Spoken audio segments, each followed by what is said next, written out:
urakoze cyane mu kwiza butumwa Miguel Bermúdez Marín. Imana ibandanya kuguhezagira cyane umwe wese muri twebwe natwe mwa kino gitondo ciza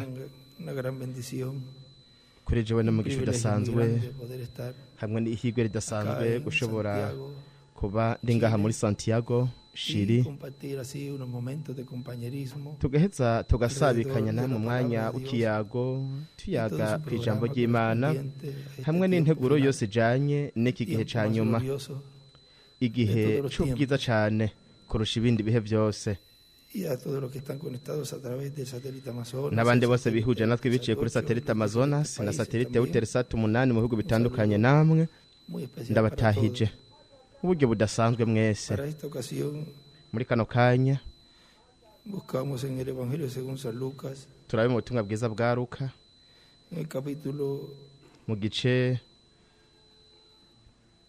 14 verso cha 14 umurongo 25 en adelante, donde nos dice, umurongo wa 25 kabandanya hatubwira ngo Evangelio según San Lucas capítulo ubutumwa bwiza bwa Luka igice 14 cha 14 verso 25 dice, umurongo wa 25 haravuga ngo multitudes kandi ishengero ryinshi con él, ryari rijanye y nawe, volviéndose arahindukira les dijo, arababwira si alguno viene a mí ati umuntu niyaza kuri y no jewe aborrece a su padre y madre y ntiyankese mujer, na nyina e hijos, n'umugore wiwe y hermanos, n'abana y biwe hermanas, na bene nyina y n'abashiki aún biwe también mbere su propia n'amagara vida, yiwe nayo no puede ser mi discípulo. ntashobora kuba Y el que umwigishwa no wanje. lleva su cruz y viene en pos utikorera de mí, umusaraba wiwe ngo no ankurikire puede ser ntashobora mi kuba umwigishwa porque wanje. ¿quién de vosotros, Ninde muri queriendo mwebwe edificar una torre, agomba kubaka no se sienta primero y umutara calcula los gastos w'amatafari a ver si muremure tiene lo que necesita ntiyobanza para kwicara acabarla? akarimbura igitigiri c'amahera yowubaka ngo amenye yuko afise ayo wunonosora Todos ngo los kumbure que lo vean yoba comiencen a ahejeje hacer burla ngo kumbure de yoba él, ahejeje kuwubaka diciendo, amatafari este hombre y'itanguriro comenzó ntashobore a edificar kuwuzuza, y no ababibonye pudo bose acabar. bagatangura kumutwenga Porque el rey, batuyu yatanguye al kubaka marchar a la guerra contra ntashobora otro rey, kuzuza. Canke hari no se umwami sienta yoba primero agiye guhura y n'uwundi considera si puede ngo hacer bagwane, frente con ntiyobanza 10,000 kwicara a que akaja vienen inama contra él ko yoshobora con kujana 20,000, ingabo ibihumbi 10 y si no puede, guhwana n'umuteye cuando el otro ari está n'ingabo todavía ibihumbi lejos, 20 le envía una embajada bisanzwe y le pide atari ko condiciones de biri paz. wa wundi Así akiri pues, kure cyane cualquiera de vosotros amutuma que no kw'intumwa renuncie a akamubaza todo ico lo que yo posee, muhongera no puede ser ngo mi babane discípulo. amahoro. Niko biri Buena umuntu wese muri es mwebwe adahebye ibyo afise Mas la byose sal ntashobora se kuba hiciere umwigishwa insípida, wanje. Umunyu ¿con ni qué se mwiza sazonará? ariko umunyu woshira Ni para la uburyohe tierra, woba ni para el muladar ukiryoshwa n'iki es útil. ntacumaze mu La ndimiro arrojan canke fuera. mwicukiro El que tiene oídos bapfa para kuwuta. oír, Uri n'amatwi oiga, niyumve, uri n'amatwi yumva llenando niyumve. los requisitos Kuzuza ibisabwa o las condiciones, canke ibintu bikenewe, llenando las condiciones kuzuza ibikenewe establecidas byashinzwe para byashizweho recibir kugira lo ngo que uronke Dios ha prometido. ivyo Imana yasezeranye. Pueden tomar asiento si tienen la bondad. Murashobora gufata ivyicaro vyanyu.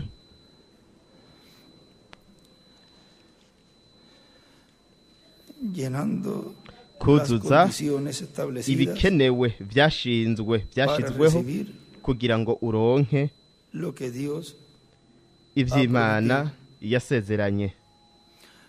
ya como nos dijo Nkuko yatubwiye el misionero Miguel Bermúdez Marín y también acá umukwizabutumwa el Miguel reverendo Bermúdez Patricio Marín Lara. ndetse no ngaha Revera Patricio Estaremos Lara. también en Tuzoba kandi Valparaíso vyongeye no muri Valparaíso mañana ejo, y también ndetse el vyongeye sábado y domingo kuwa estaremos gatandatu no en kuw'Imana tuzoba turi Concepción.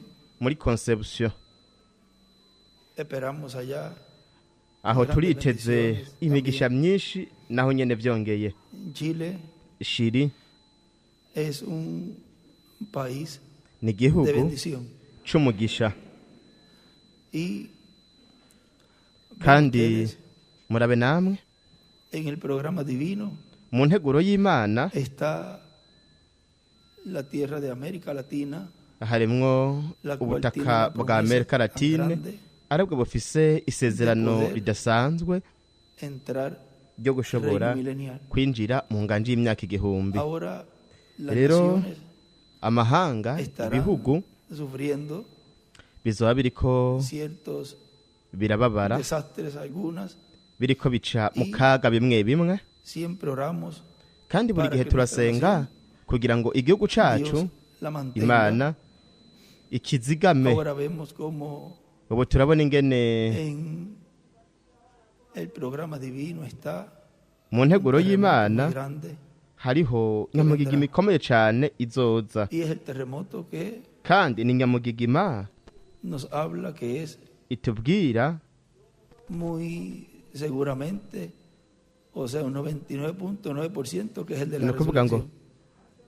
iratwemeza neza ibice 99% ko ari yizuka, Ocurrir ese gran terremoto, kandi habaye inyamugigima miren, ikomeye Los Ángeles, cane California, muri Los Angeles na Todo California, hariya hose se va al mar.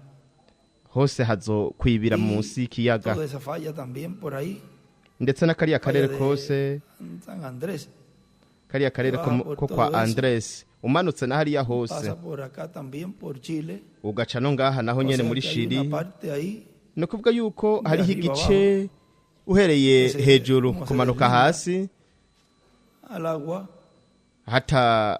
pero hatazogwa mu mazi, queda ariko murabe una parte hariho igice kimwe kizogwa mu vean mazi, ustedes que ariko hay harasigaye una ikindi escritura gice. que habla Ariko mwibuke yuko hari icanditswe de que el kivuga mar yuko ikiyaga dejará de existir, kizokugwa, kizoreka o el kubaho, mar ya no es, creo que es canke Apocalipsis ikibazo 20, ikiyaga ntikigihari. Ndibaza ko ari ivyeshure Yohana 21, vamos a ver.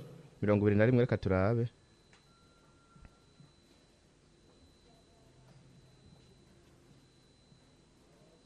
Apocalipsis 21, verso 1 dice, Ivyeshure "Y vi un 21 cielo umurongo wa nuevo mbere y una aravuga ngo tierra mbona ijuru nueva, risha n'isi nsha, porque el primer cielo y la primera kuko ijuru tierra rya mbere pasaron, n'isi ya mbere vyari vyagiye, mar n'ikiyaga ya no existía más." nticari kikiriho. Ahora, si el mar ya no existía más, Rero nambe ikiyaga kitari kigihari, Entonces, nuko rero ¿qué tendrá Dios mbega niko Imana para izogira el territorio chileno? ku bw'ubutaka bwo muri Porque Shiri? entonces, Kuko si ya rero el mar no va a nambe existir, ikiyaga kitazoba gihari, le será añadido a Chile mucho territorio. Shiri izokongerwako Así que ikibanza kinini cane. Esa parte Nuko de rero la iki gice izquierda, que es el Pacífico, c'ibubamfu ariho muri que es Pacifique, todo ese mar completo, kiriya kiyaga ustedes los cose, chilenos tienen que reclamar. mwebwe abo muri Shiri esa mutegerezwa tierra. kukirekarama, mukarekarama burya butaka, mukabusaba, O sea que mukabwisubiza. pueden salir ganando. Ni ukuvuga yuko mushobora kugenda Perdiendo mutsinda quizás una franja, munesha, kumbure Ganen mugatakaza mucho territorio. mugatakaza O sea que bimwe, ariko país y la cosa mukunguka que ustedes son ikibanza listos, kinini, porque miren, es finito y es largo. kuko murabe ni Cualquiera kirekire dirá, cane. Buri no, muntu que wese yovuga ngo Este es oya mejor porque mira qué montón de ataniho tierra en heza, Chile lo que kuko murabe tiene una franja. twaraduze Sí, pero esa franja duze hejuru, cubre todo el frente de todo ese territorio por ahí para el frente. O sea que ni ukuvuga uno mira ko las cosas umuntu araba ibintu de todos los ángulos mu mfuruka y zose, cuando ve kandi la uravye bendición que umugisha tendrá Chile será Shiri grande. izogira azoba ari munini cane. Así que todo va a obrar Nuko para rero bien. byose bizobako bw'ineza, Y muchas veces decimos, pero hay que arrancar a kandi correr e irnos. akenshi turavuga ati reka dutangure twiruke tugende. Eso se Murabe viene hablando desde hace años. ivyo vyaravuzwe haraciye imyaka Pero si usted myinshi, tiene trabajo, tiene ariko mwebwe estudios, mufise hay akazi, niños, mukaba mufise Y- abana banyu bakaba biga, está kandi establecido ahí. bakaba bari Cuando vas a ngaho, descarga, ni si se vyiza, va para otro lugar, es lo que consigue bababera trabajo y es lo que se umuzigo estabiliza, pues. mugiye mu kindi Si kibanza, ya imbere está yuko muronka trabajando akazi, la imbere obra, yuko quédese ahí. mu- Ahora si tiene muronka oportunidades, muronka para otro ahantu sitio. hameze neza, Y mugume ngaho. tiene su Rero trabajo, ugiye kurondera tiene ahandi, escuela, los ukaba niños y ufise todo. akazi, abana bakaba También, biga o sea, n'ibindi, naho nyene como vyongeye, quiera, kuko uko biri es kose positivo lo que haga el escogido. ni vyiza O sea, ivyo watorejwe con eso akora, no- biba ari no se- vyiza. Ni ukuvuga ngo hamwe No se n'ivyo rochee, como decimos. umuntu ntiyoca Sino que yigunga nk'uko Viva tubivuga, siempre ahubwo buri pensando gihe que usted es tuguma una obra twiyumvira yuko creadora de Dios y usted wewe uri es un igikorwa pensamiento de Dios. irema c'Imana, kandi Y usted wewe está aquí uri con un iciyumviro c'Imana, propósito kandi divino. wewe uri ngaha ku Y que bw'ihangiro ry'Imana, Él lo colocó kandi ahí. Imana Pues ahí es yagushize donde aho. Nuko usted aho va a rero echar niho fruto wewe a ciento uzokwamira por uno. ivyamwa ijana Y ijana sigue kuri umwe umwe. Recuerden que siempre uhetse hay ubandanye rero uje imbere aviso. kandi mwibuke yuko buri gihe hama y hariho si imburi humanamente kandi namba mu buryo bwa kimuntu están los noticieros y hariho amatangazo todas esas personas aba que- astrologe los meteorólogos, bajya abantu batangaza que iby'ibirere viene una tormenta, ameteorologi y dan los bajya anuncios bavuga yuko haje de ibihuhusi que bagatanga tenga amatangazo o muri los abita bari que ku nkengera cerca canke de abari los ríos, abegereye muévanse inzuzi de lugar, ati porque nimwimuke viene mubwe mucha nk'ico agua. kibanza kuko Así haje pasa en amazi Puerto menshi Rico. uko niko biba muri Nos Puerto avisan Rico con tiempo. baradukebura Amarre imbere su casa y'igihe si es de madera, ati pongan ni mu tormentera, bohe inzu zanyu zibaye ari y iz'ibiti con tiempo, haje porque igihuhusi ya va acercándose imbere el y'igihe huracán y kuko es inminente.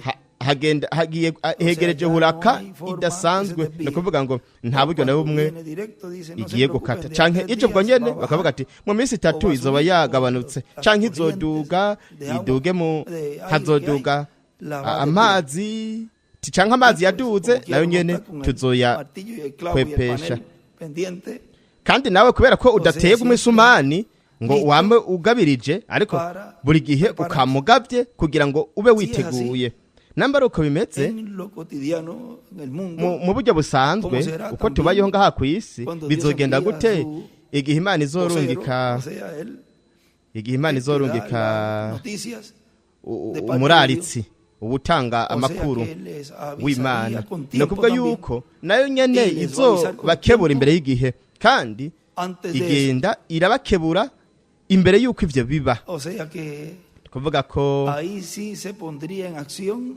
aho niho rero Lo que le hazoshirwa pasó mu a Filipo. bikorwa bimwe vyaba kuri Filipo a huir. mu ¡Fum! guhunga Y nuko estaría ya la persona fuera de peligro. umuntu akazoba yamaze gukinjishwa ari Todo eso va a hanze y'ico estar cago ocurriendo. ivyo vyose bizoba Y kandi así como pasó en el tiempo de nk'uko vyabaye mu Sodoma y gihe Gomorra. ca Sodomu na Ahí también Gomora los murabona ángeles le vyongeye avisaron bamarayika baramukebuye y nuko salieron hanyuma y no recibieron barasohoka allí ntibaheza rero su Loti familia el juicio n'umuryango divino. wiwe ntibashikwa ko n'ibihano Ahora- vy'Imana rero Para este tiempo final muri kino gihe ca nyuma estaba prometido byari byarasezeranijwe n'Imana que ko estaría la espada, la palabra, hazoba hariho medio de su inkota ijambo riri hagati y mu ishengero kandi esa ko palabra, esa espada, dando hazoba a hari conocer iryo los juicios jambo divinos iyo que nkota vendrían. ko izoba iriko Y iratangaza ibihano vy'Imana progresivamente bigiye estaría kuza dando a conocer kandi buke lo buke que izoba iriko en el cielo, iratangaza en ese trono de juicio, ibyo estaría mw'ijuru hablando, kwirya en la kwirya tierra ntebe estaría y'urubanza ibyo bizoba biriko ese embajador biravugwa hablando también ku isi los hazoba juicios hari uwo musore que kwizi iban ariko a caer aravuga o que ibihano van a caer bigiye en kugwa los canke diferentes bizogwa lugares. mu bibanza Eso cada vez va a bitandukanye estar más marcado, ibyo cada igihe vez. cyose bizogenda biragaragara Cuando biboneka cyane vaya a venir un igihe juicio, hazo va la palabra ser bahagiye hablada, kuza urubanza y el juicio ijambo va a caer. rizovugwa hanyuma Así como urubanza las rugwe bendiciones están ruze cayendo ahora nk'uko sobre la n'imigisha iglesia nayo nyene novia, iriko en iragwa la ubu preparación de kwishengera mugeni enseñanza, mu kwitegura bajo mu nyigisho zo en mw'ihema donde fue mostrado allí aho en esa visión yeretswe mwajya que yerekwa Dios al reverendo William iryo Branham, Imana yeretse Revera William Branham le fue mostrado que había yareretswe ko predicación, hariho kuvugwa k'ubutumwa y esa predicación es kandi nada uko menos kuvugwa que la k'ubutumwa fe si de rapto. kindi ni ukwizera ko kunyakurwa murabe En este mensaje la espada del rey muri buno butumwa inkota él nos dice y'umwami allí, we ngaho aratubwira encontramos que hay otro lugar donde le fue turabona mostrado yuko hari ahandi que hantu esa espada aho del rey estaría yeretswe yuko inkota manifestándose. y'umwami izoba iriko Fue iragaragarira cuando le niho fue rero mostrada la visión de la carpa, iyerekwa y le fue gihema mostrado en la visión de la kandi carpa un lugar yareretse mu pequeño iyerekwa como gihema un ikibanza cajón, gitoya kimeze un cuarto de nk'agakarato madera de unos 12 pies icumba por kimwe 20 icumba aproximadamente. c'imbaho Él dice nk'imikono algo 12 así. ku 20 Por supuesto, él no tenía una yavuze cinta de nk'uko medir kumbure para medir ntiyarafise exactamente cuánto imetero tenía, kugira ngo pero haciendo cálculos, él dijo que tenía como 12 apime por 20 ariko de akoze tamaño. ibiharuro yaravuze yuko kari gapima nk'imetero 12 ku que nos 20 fue dicho turabona yuko que en ese twabwiwe lugar iban personas yuko muri ico para recibir kibanza salud. ko hariho abantu bagenda Para kugira ngo recibir baronkere sanidad. gukira kugira ngo bakire Él vio la indwara línea de oración, yabonye él vio umurongo personas w'abasengerwa entrando, abona abantu él vio binjira un orden yabonye que estaba urutonde establecido ahí rwari rwashyizweho para poder ngaho entrar. kugira ngo bashobore kwinjira. No kuvuga ngo urutonde rwari rwamaze kugenwa. Ibi ibe twandikiye ahantu hamwe ahavuga mu nyigisho za Bibiliya, haravuga ngo Imana yarajanye Revera William Branham muri kazoza, abona ikintu cari camaze kuba cashikijwe haciye igihe runaka. No kuvuga ngo ntivyari bitanguye uwo mwanya igihe yagenda, ahubwo byari byaratanguye haciye igihe. Uko niko hagenywe ibyo mu ihema nini Karpa Cathedral. No kuvuga ngo mwubwo buryo yabibonye, uko niko byari byaramaze kugenwa, kuko kubwa mpemu yari yari mwico gikoresho. Ico gikoresho cyari cyaratanze urutonde ati ibyo bizogenda nuko byari byaragenwe, byari byarashizweho. Uko niko bizoba, kuko hari mwiyerekwa, hari mwisi itagaragara, kandi bitegereza guhinduka ukuri. No kuvuga ngo ibintu byose byabonywe bitegereza guhinduka ukuri bikagaragara ku isi, nk'uko mu ngoro yo mu buryo bw'impwemu y'Imana ishengero murabe byaragenywe igice cyo hanze, ahera n'ahera ha cane, kandi ahera ha cane hahwanye n'iki gihe cacu. Ico kibanza c'ahera ha cane aribwo buringanire bw'indwi. Muraba ho hari babakerubi babiri banini b'igiti c'umwelayo, aribo mu ihema rya Mose batari bahari, ariko hanyuma mu ngoro ya Salomo baragaragara. Nuko rero nta nkeka batereza kugaragara ku iherezo ry'ibihe. Ubwo bukozi bubiri aribwo bushushanya bukerubi babiri b'igiti c'umwelayo basizwe zahabu, bashushanywa n'ubukozi bwa Mose na Eliya ku isi. Mw'ijuru ni ubukozi bwa Gaburiyeli na Mikaheli, abamarayika bakuru Mikaheli na Gaburiyeli. Ku isi naho ni ubukozi bwa Mose hamwe no bwa Eliya. Ibintu byose biri mw'ijuru bitegerezwa kugaragara bigahinduka kuri ku isi igihe izo ntambuko ziriko zirashitswa. Rero mw'itabernakulu canke mw'ihema rya Mose, igihe yahabwa itegeko yuko yokubaka iba abakerubi b'izahabu hejuru y'umupfundikizo w'isanduku y'isezerano. Abo bakerubi b'izahabu bakomeye, izahabu gusa. yavuze mu kuvayo ko hagati mw'abo bakerubi yavuze ngo niho nzo kwibwirira ibintu byose nzobwira ibintu byose uzobwira abana ba Isirayeli. Rero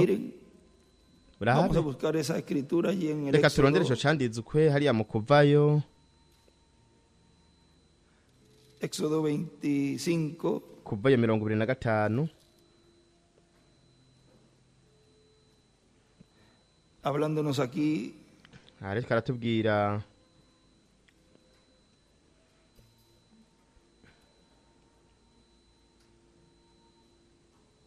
de esos dos querubines, verso 25, capítulo 25, verso 18, umurongo wa 18 haravuga ngo labrados a martillo los harás en los dos extremos del propiciatorio. Kandi uzukora abakerubi babiri mwizahabu mu mitwe yompi y'uwo mutemero wo guhongerako ubakoze mu buryo bwo gucura, kandi umukerubi umwe abe mu mutwe umwe ubundi abe mu bundi, kandi abo bakerubi ubashamike kuri uwo mutemere wo guhongera ku mitwe yawo yompi. Ni kuvuga ngo mu gikoresho kimwe isanduku ngiyi mu gikoresho kimwe abakerubi babiri ngaha aravuga ngo aba bakerubi baba bashanje amababa hejuru, ayo mababa yabo ngo akingire uwo mutemere wo guhongerako. No kuvuga ngo hejuru umwe wese n'amababa yiwe abiri batwikiriye umutemere wo guhongerako.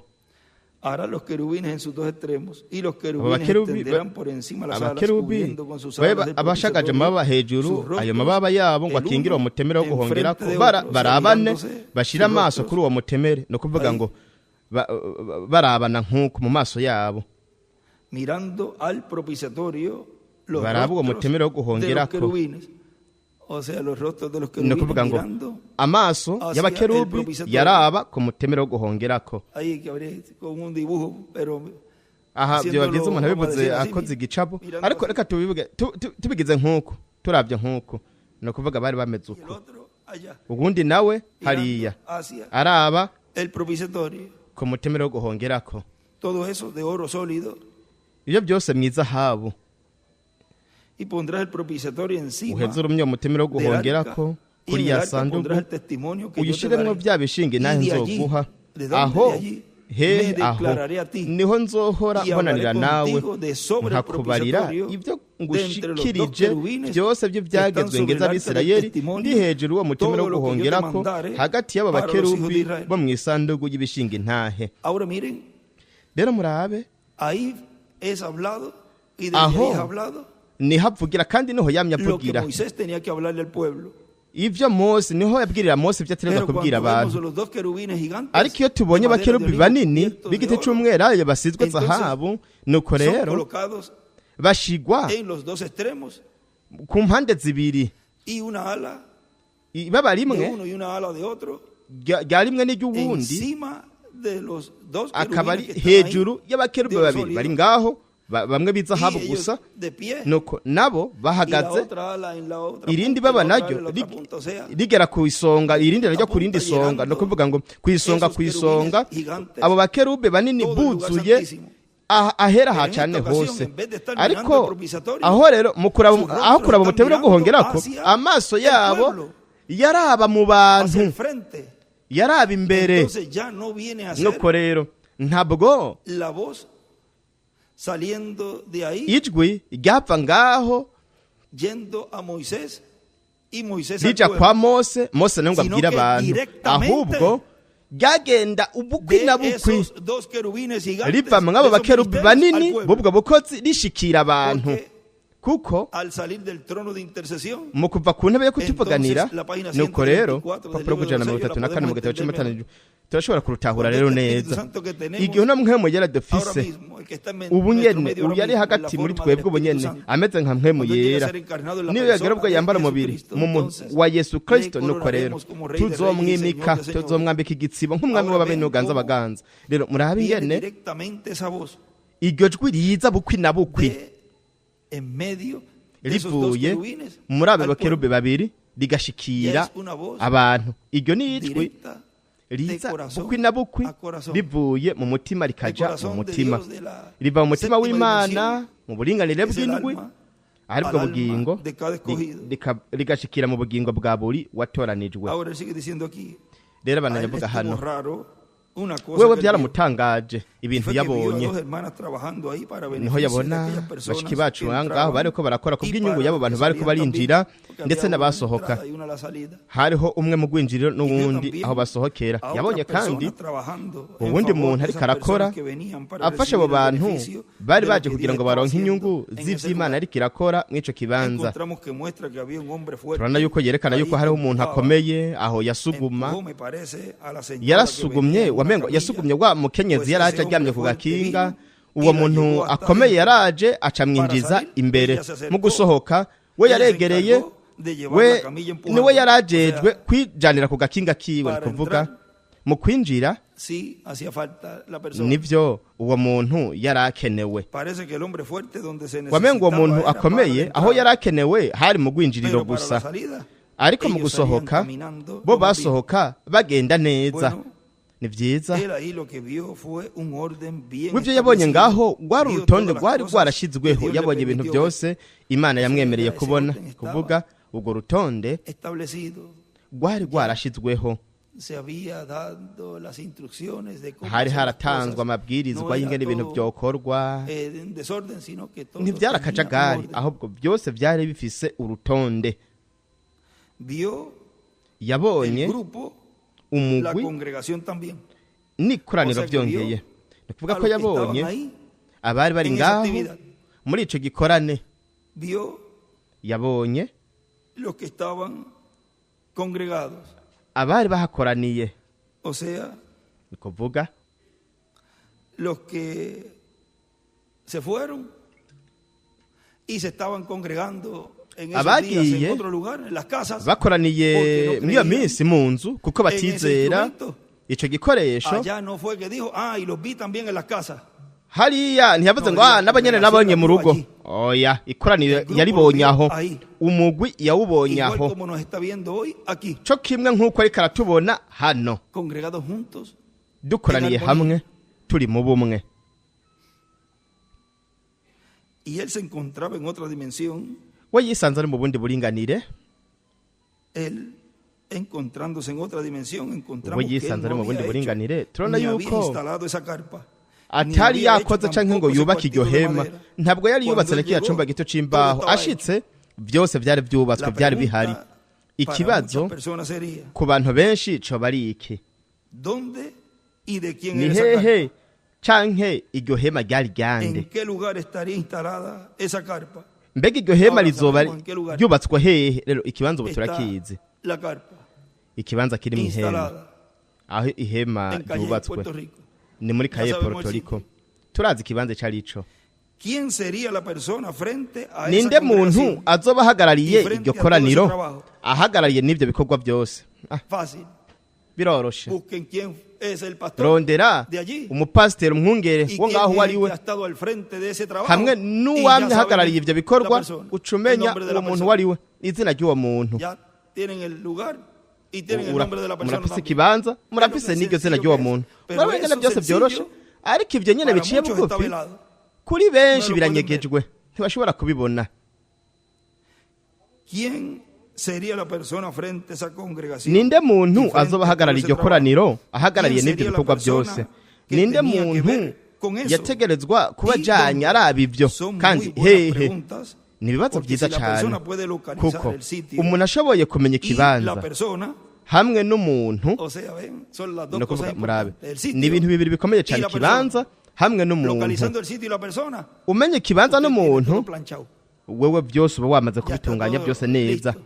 byose biba bitunganye Ya después neza, el bimeze Señor neza. Hanyuma sigue abriendo el mwami entendimiento, las bandanye escrituras. ingura ubwenge, mpishurire Lo ivyanditswe. importante es localizar Icingira akamaro no kumenya el lugar en donde Dios ikibanza estaría h'Imana en cada edad y en cada dispensación llevando a cabo yamiri su obra. muri buri gihe na buri kiringo ikorera igikorwa cayo.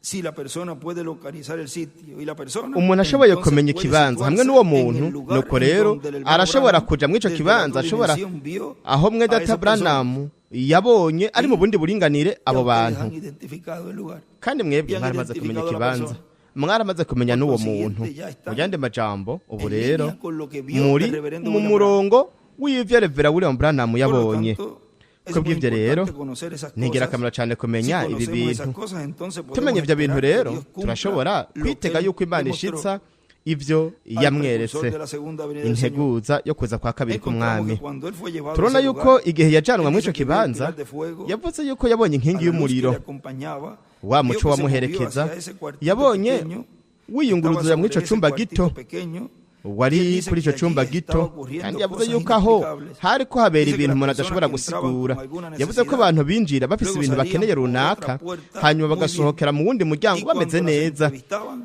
Hanyuma no igihe sabían bababaza explicar lo que ntibamenye había ingene sucedido bobisigura dentro ivyaba de ese vyabaye cuartito bibera pequeño. imbere muri ico cumba En el libro gito. de los sellos es que habla de Tocimatanije brazos niho y havuga piernas. ku maguru Él escribe n'amaboko, aho yaciye yahandika ngo En el libro de los sellos, mu gitabo vamos a cimatanijwe, ver la porción que habla de esto, reka turabe umurongo uvuga kuri ivyo, que dice brazos y piernas ahavuga ngo amaguru n'amaboko creadas, o aremwa, sea que le falte kuvuga un yuko brazo ubura ukuguru, o una ubura pierna, ukuboko canke ukuguru, ya eso es creación. uko no kurema. Vamos a la 281 Reka tuje ku majana 281 del libro de los sellos. mu gitabo cimatanijwe, Abajo dice, hepfo haravuga ngo yo creo, ndizera, no lo voy a decir en su nombre, singiye sino en kubivuga la mu izina, revelación de mi propia fe. ahubwo Lo que nk'uko sucedió en el ndabyizera, Cañón nk'uko Sabino, ndabishurirwa el otro día. mu kwizera kwanje Yo vyabaye creo que la hora Kanyo se Sabino aproxima wundi cuando habrá munsi. brazos y Ndizera piernas yuko restauradas. isaha yegereje aho hazoba amaguru n'amaboko Y veremos aremwa, el glorioso poder kandi del tuzobona Creador. ububasha bukomeye cyane bw'umuremyi. Y escribe brazos y piernas. Yandika ngo amaguru n'amaboko creadas. aremwa Y ahí agarugwa, nos kandi habla, aho dice, aratubwira Yo creo murabe que si él puede hacer ati que ndizera aparezca una yuko ardilla que ni tiene namba ashobora gutuma hagaragara inkezi entonces aquí en itanafise esto utumungu una dutatu persona que le nuko rero faltaría una parte de su ngaha cuerpo umuntu solamente, yobabura igice pero c'umubiri aquello fue un wiwe animal gusa completo. ariko kijya cari Él es igikoko Dios. cari igikoko Yo gusa le we amo. iyo ni imana Ahora sí como ndayikunda aparecerán rero brazos y piernas siendo Nku- creadas de personas que le falten. ni gute hazogaragara amaguru n'amaboko y'abantu batari bafise byongeye hazonagaragara n'imibiri hawe ubwiza mwizuka n'ibiciye mu ijambo rirema namba iyo ritahaba zirya nkezi ntizari kugaragara rero haragaragara amaguru n'amaboko yaremwe ariko kandi muri iyo minsi hazogaragara n'ibiremwa abantu aribo bagiye kuko aho haratubwira kwizuka kuvuga yuko byongeye iryo jambo rirema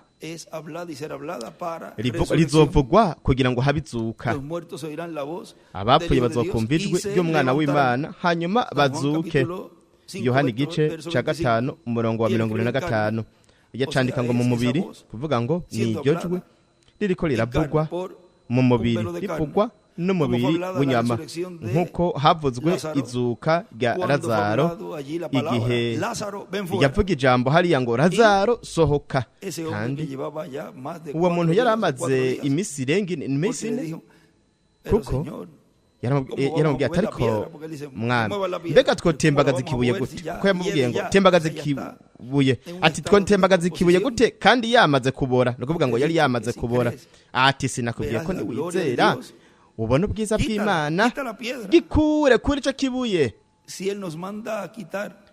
we aturungitse gukuraho ikintu cyose kizibira gituma ubwiza bw'Imana butokwigaragaza mu buzima bwacu kuri ico kibuye gishire ku ruhande kuko ibikenewe hamwe n'ibintu bikenewe niwe abishiraho si twebwe mu yandi majambo namba tubwiye ngo kure kibuye gikure rero bananyavuga ngo kandi turabona biciye mu ijambo ry'Imana inkingi y'umuriro yari ngaho kuri ico cumba gito kandi turabona yuko imbere muri ico cumba gito hari umuntu aho umuntu yari yinjiye ngaho azi kandi ashitsa ivyo umwami Yesu yavuze ati nusenga winjire mu cumba cawe c'ibanga uwo muntu ico gikoresho murabe yari kumenya iryo banga ari ryo kwinjira mu biro vyiwe mu cumba c'ibanga mu butumwa bw'intasho ijambo ry'intasho yatanze ari muri Mexique ritanga ku bari bari muri Harappa we ngaratubwira yuko ari ibiro vy'ico gikoresho kugira ngo cigiremwo ni kuvuga ngo nambaro kugira ngo yigiremwo murabe n'ubu turacari muri ibi bintu bituzibira nubwo rero aratubwira yuko aratubwira ko hatari bwabo guhindurwa kuvuga ko ni mu buryo bugenda burakurikirana bukebuke aho Imana yari kugendera aha iyo ntumwa ibintu byose bijanye n'iki gihe ca nyuma ni kibanza ciwe yigiramwo icaja kwigiramwo ntihazoze umubiri uhawe ubwiza ngo uje ngaho uje kwiga rero abandanya avuga ngo ico cari icumba c'ibanga c'umuntu yari yatahuye ivyo yategerezwa gukora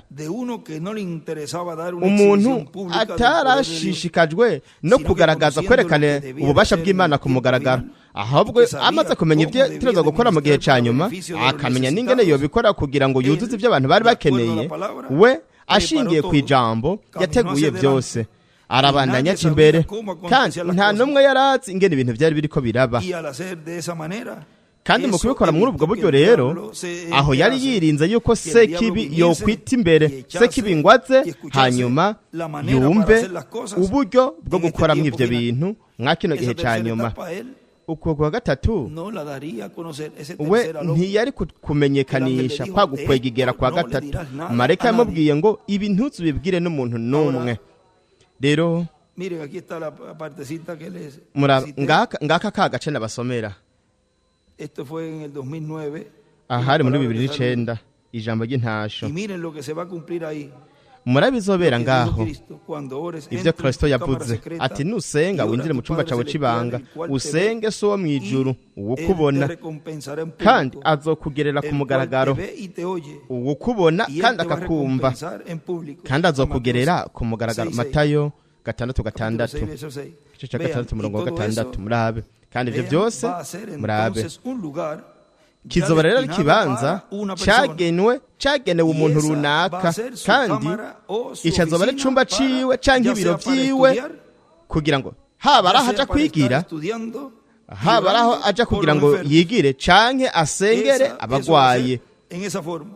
bizoba O sea, muri ese ubwo es un buryo lugar preparado ni ukuvuga ngo ico ni ikibanza ciwe para categuwe Esa persona, kugira para ngo ese categuriwe instrumento. uwo muntu ico gikoresho La congregación, ikoraniro sigue diciendo acá en el mensaje, abana kuvuga estoy ngaha mu leyendo, la butumwa congregación ubu que ndiko estaba ndasoma presente ikoraniro ryari riri ngaho le interrumpió, mantuvo su orden. O sea, ntiryamurogoye ya es una ntiryamurogoye ya los que se tenían que yakomeje ir, ari mu se rutonde habían ido. ikoraniro ryari riri Porque mu rutonde abategereza hay kugenda bari personas bagiye de estorbo kuko buri gihe hama hariho abantu mientras que no hacen bakirogoya bagerageza gutuma Pues, hatana ikintu na kimwe cokorwa Ocupan un lugar que puede ocupar otra persona. bagatwara ikibanza gishobora Como kujamwo uwundi muntu intebe Como hay un dicho que mucho hace nk'uko hari umugani benshi baca el ngo que no estorba. ubudahungabanya La congregación que estaba presente ikoraniro no le interrumpió, ryari riri mantuvo su ngaho orden. Tampoco le ntibyarihungabanije exigió ryagumye que hiciera riri mu las cosas en rutonde público.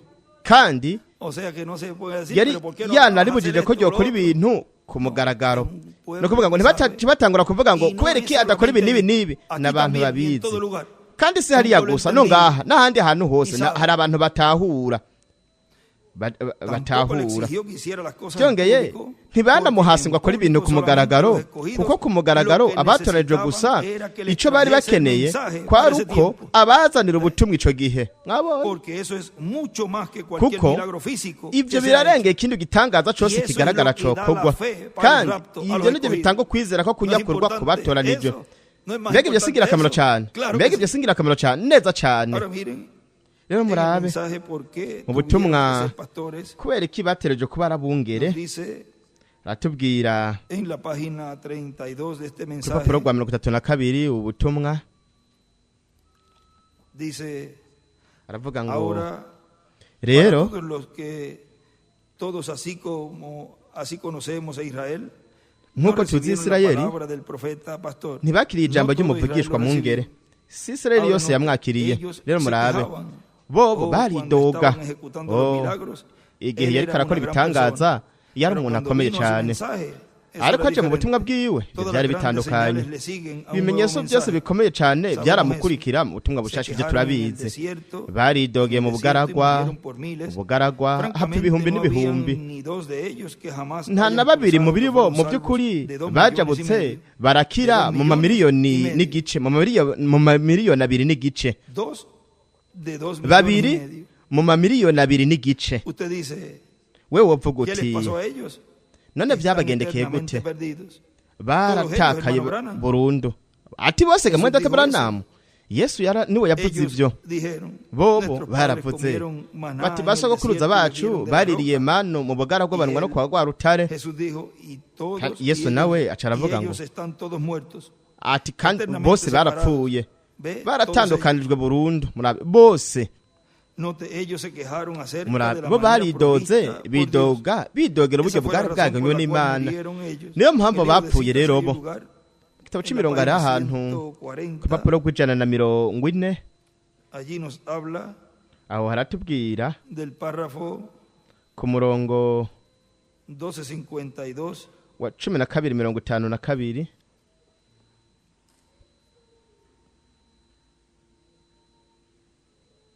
Ahí es que nos escribe él aho niho yatwandikiye del camino provisto por Dios. ati inzira yari yagenywe yategekanijwe n'Imana De Moisés se quejaron y murieron. Ese es el ya extracto Mose barayidogeye que barapfa está colocado wa murongo allí de este n'uyu mensaje que estoy leyendo. ni umurongo washizwe ngaha mu butumwa ndiko ndasoma Noten, ellos se quejaron acerca de la murabe bo manera provista baridoze por Dios. bidogera uburyo bwari Esa fue la bwagenywe razón por la n'Imana cual murieron ellos. niyo mpamvu bapfuye Ahora atentamente que no les Rero. escape estas últimas observaciones. mwitegereze neza no mwihwezo wa nyuma ntubacike baridoze icatumye bapfa mu bugaragwa nuko bidogeye uburyo bwari bwaganywe n'Imana umuvugishwa uburongozi bw'umuntu rero murabe hari ibyo twasomye yuko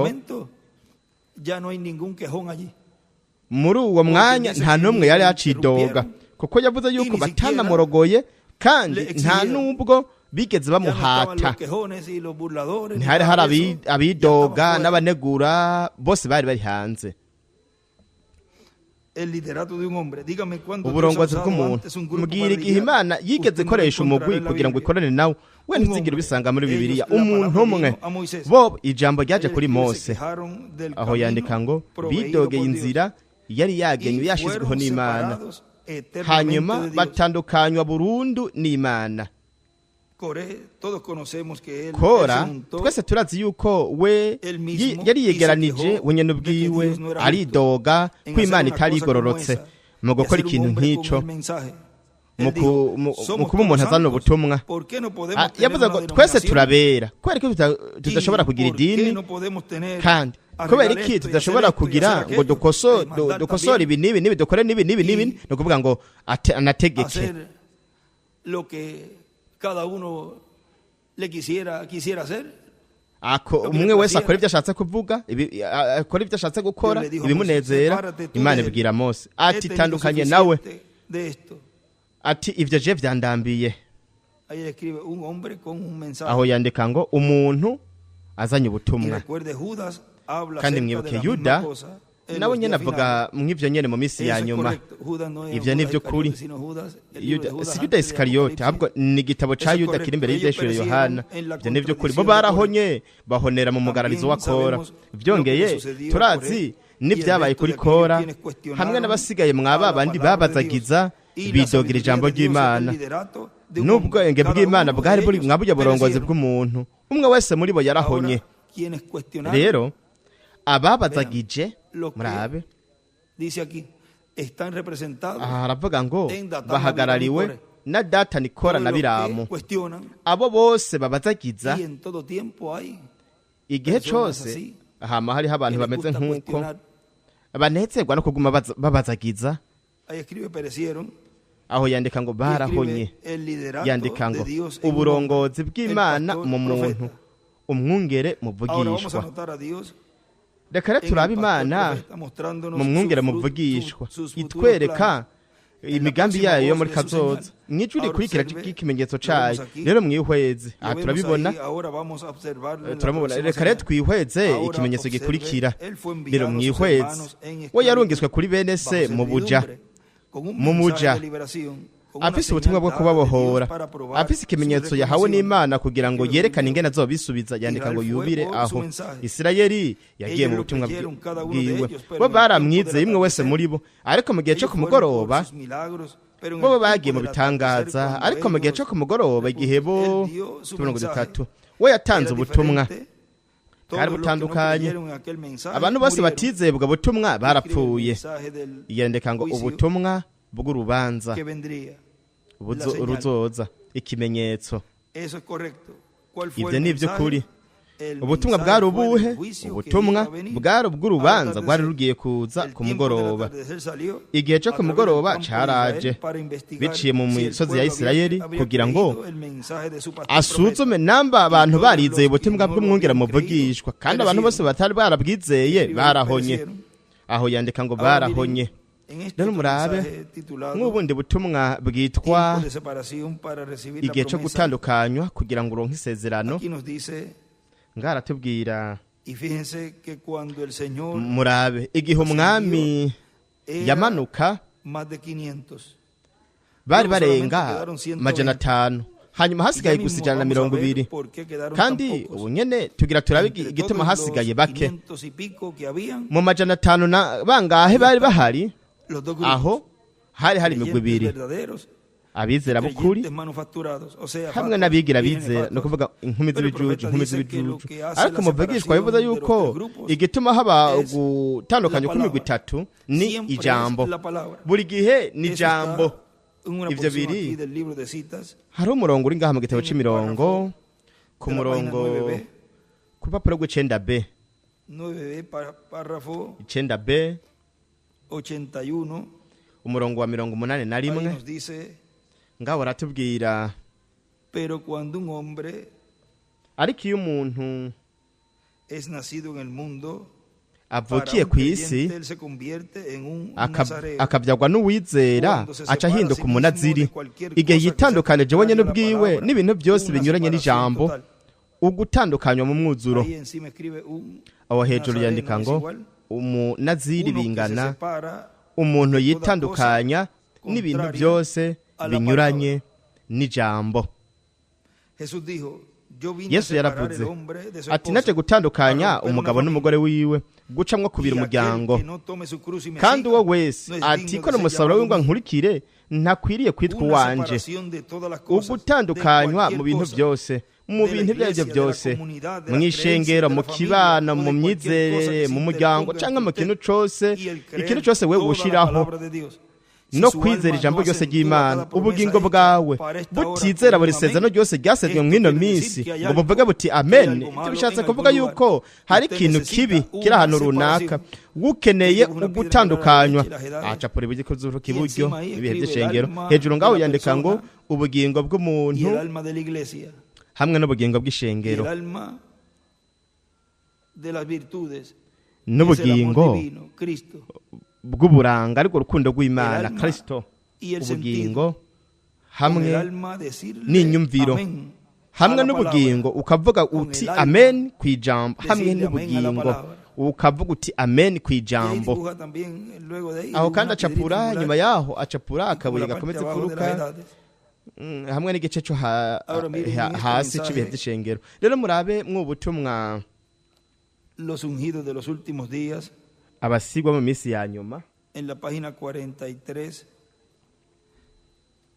de ku este rupapuro rwa mensaje nos dice, 43 mw'ubu butumwa aratubwira noten los ungidos, murabe solo la abasigwa palabra los separa. ijambo gusa No las niryo señales, ribatandukanya no. si ibimenyetso oya Harán las mismas señales, pero la palabra es lo que azokora los bya bimenyetso separa. nyene ariko O sea que ijambo antes de niryo todo eso, ribatandukanya no kuvuga ngo imbere y'ibyo byose que fue visto señales bijya y milagros byabonywe internacionales. bitangaza no twumiza Primero mpuzamakungu viene esa separación. ubwa mbere habanza lo que kuza hace esa kurobanura separación ugutandukanya es la palabra. kandi gituma haba uku gutandukanywa n'ijambo Seguro, todos profetizaron, nivyo todos hicieron bose esto y barahanuye aquello. bose barakoze Seguro, ibi na todo biriya igual. nivyo Jesús dijo que harían bose la co misma kimwe cosa. Yesu yavuze Pero yuko la bazokora nk'ivyo palabra nyene es lo ariko que los ijambo separó. niryo Noten, ryabatandukanije no será señal. murabe ntazoba ari Y dibuja una ibimenyetso estrella de David a la derecha. aca purenyeri ya O sea, Dawidi lo iburyo que kuvuga le antecede a esas señales son. ibibanziriza Yes, la ivyo palabra. bimenyetso ni Ahora n'ijambo sigue diciendo, rero abandanya avuga el profeta dice aquí, cuando lo mvugishwa ngaho sobrenatural aravuga ngo igihe es ibidasanzwe manifestado, iby'indengakamere dice que bigaragaye produce tres grupos. biravuga yuko haca haba Y que imigwi en toda itatu congregación hay tres grupos. kandi ko mw'ishengero ryose Página hariyo imigwi 154 itatu papuro gucana na 54 del libro de tabo citas, c'imirongo párrafo 13, murongo wa 13 80, mirongo 8 dice, haravuga ngo ¿qué es esa atracción allí arriba? mbega uku gukwegwa kuri hariya hejuru ni Es Dios ukwiki hariya ku haciendo musozi historia. ni Imana Y iriko Dios irandika cumpliendo amateka profecía. kandi Imana iriko Eso irashitsa siempre ubuvugishwa causa una atracción. ivyo buri gihe vyama bituma Hace haba subir ugukwegwa todos los críticos, bituma los abanegura buitres bose baduga y las águilas ibikona Todos n'inkukuma nazo ellos nyene se vyongeye juntan para hallar byose lo que birakoranira está hamwe aconteciendo. kugira ngo bibone Algunos ibiriko por la biraba curiosidad, bamwe bajanywe algunos n'urusaku otros vienen para abandi encontrar nabo faltas. bakaza kugira ngo Y batore otros amakosa vienen a mu gihe criticar. abandi nabo baza Hay baje todos kunegura tipos, hariho imigwi hay yose todos tipos que se han juntado. hariho imigwi yose Ahí hay de iba todo. yakoraniye ngaho Ahora, aho para hariyo eso es bose enviado rero nico ese gituma harungikwa ujya mu marayika con bajya mu esos marayika ministerios b'imbuzi para llevar a bafise cabo ubu bukozi kugira ngo esa bakore separación. uku kurobanura Encima escribe la gutandukanya atracción hejuru yandika ngo Es porque ugukwegwa Dios nuko hace Imana victoria y mu kwandika cumpliendo la amateka profecía.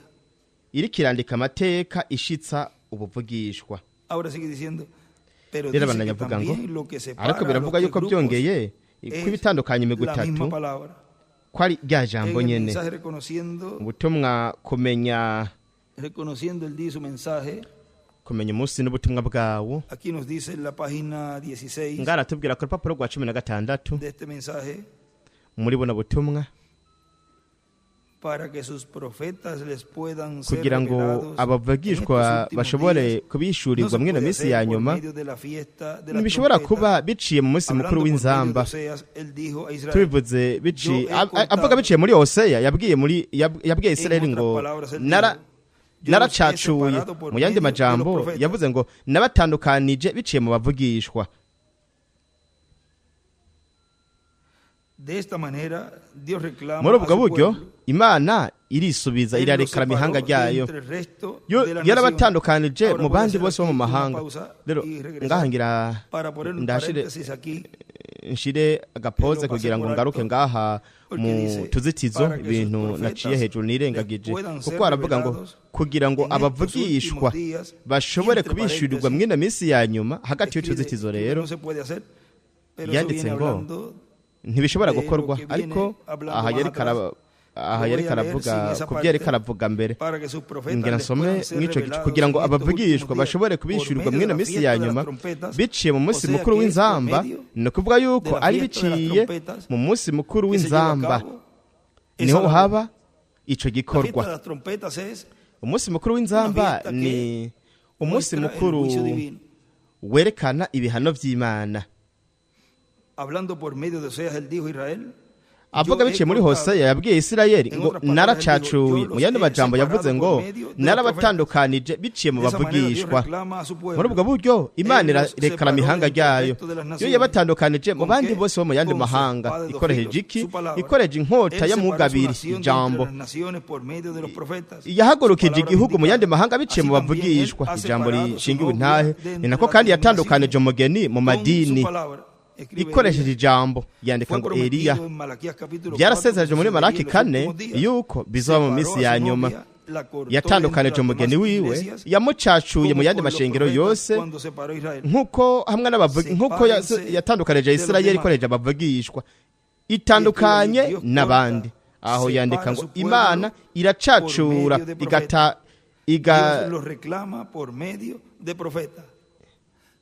igatoranya ihanga ryayo biciye mu bavugishwa. Imana irakora uko gutandukanya, igakora kandi nuko kwisubiza biciye mu bavugishwa. Rero abandanya avuga ngo kuvuga igihe ijambo rishinzwe rivuzwe kandi agashirwaho ibintu nkenerwa, ibintu bikenewe byashinzwe hanyuma bigashitswa. Kuvuga ngo igihe hariho amakondisi, ibintu bitegerezwa, ibintu byashizweho kugira ngo bishitswe. Murabe aho rero haba rero ugushwiragira. Toya ivyo jewe ivyo sindavyemera, ivyo ntitujana. Muri mu gitabo c'imirongo papuro gw'ijana 11 aho rero niho haba ukurobanura gutandukanya. Papuro gw'ijana 11 umurongo w'amajana 973 haravuga ngo ariko Yesu ntiyaba mw'isi atanumwe yarazi canke ngo atahure. We yari umuntu adasanzwe, yabaye mw'isi canke muri atmosfere yo kwizera gutunganye mu Mana itunganye. Ariyo yari we nyene ubwiwe. Natwe tubaye mu kwizera gutunganye kw'abakristu ariko turi nuko rero tuzoba tumeze nk'ibinyegezwa ku b'isi. Abantu ntibazodutahura, tuzogendera muri mpwemu, dukora ibyo mpwemu avuga, tureke gukora ibyo mpwemu atubuza. Murabona? Nuko rero iyo umuntu abayeho mu kwizera, akagendera mu kwizera kameremere, nuko rero abatandukanye n'isi yose, aca bicaremwe gishasha muri Kristo. Nuko rero turiko turashika rero mu gikoresho cyo kuba umugeni, kuvuga tugire condition, tugire ubwo tunyakurwa, kuko dutegereza gushika ku bintu bidushoboza kugira iki guhindurwa, kunyakurwa, kuko ivyo nivyo watoranijwe. Acapura ibuye ko dupfura kandi bevyeshengera iburyo, aho ku rupapuro aho ku gice cyo hepfo muri marge mu murongo iburyo.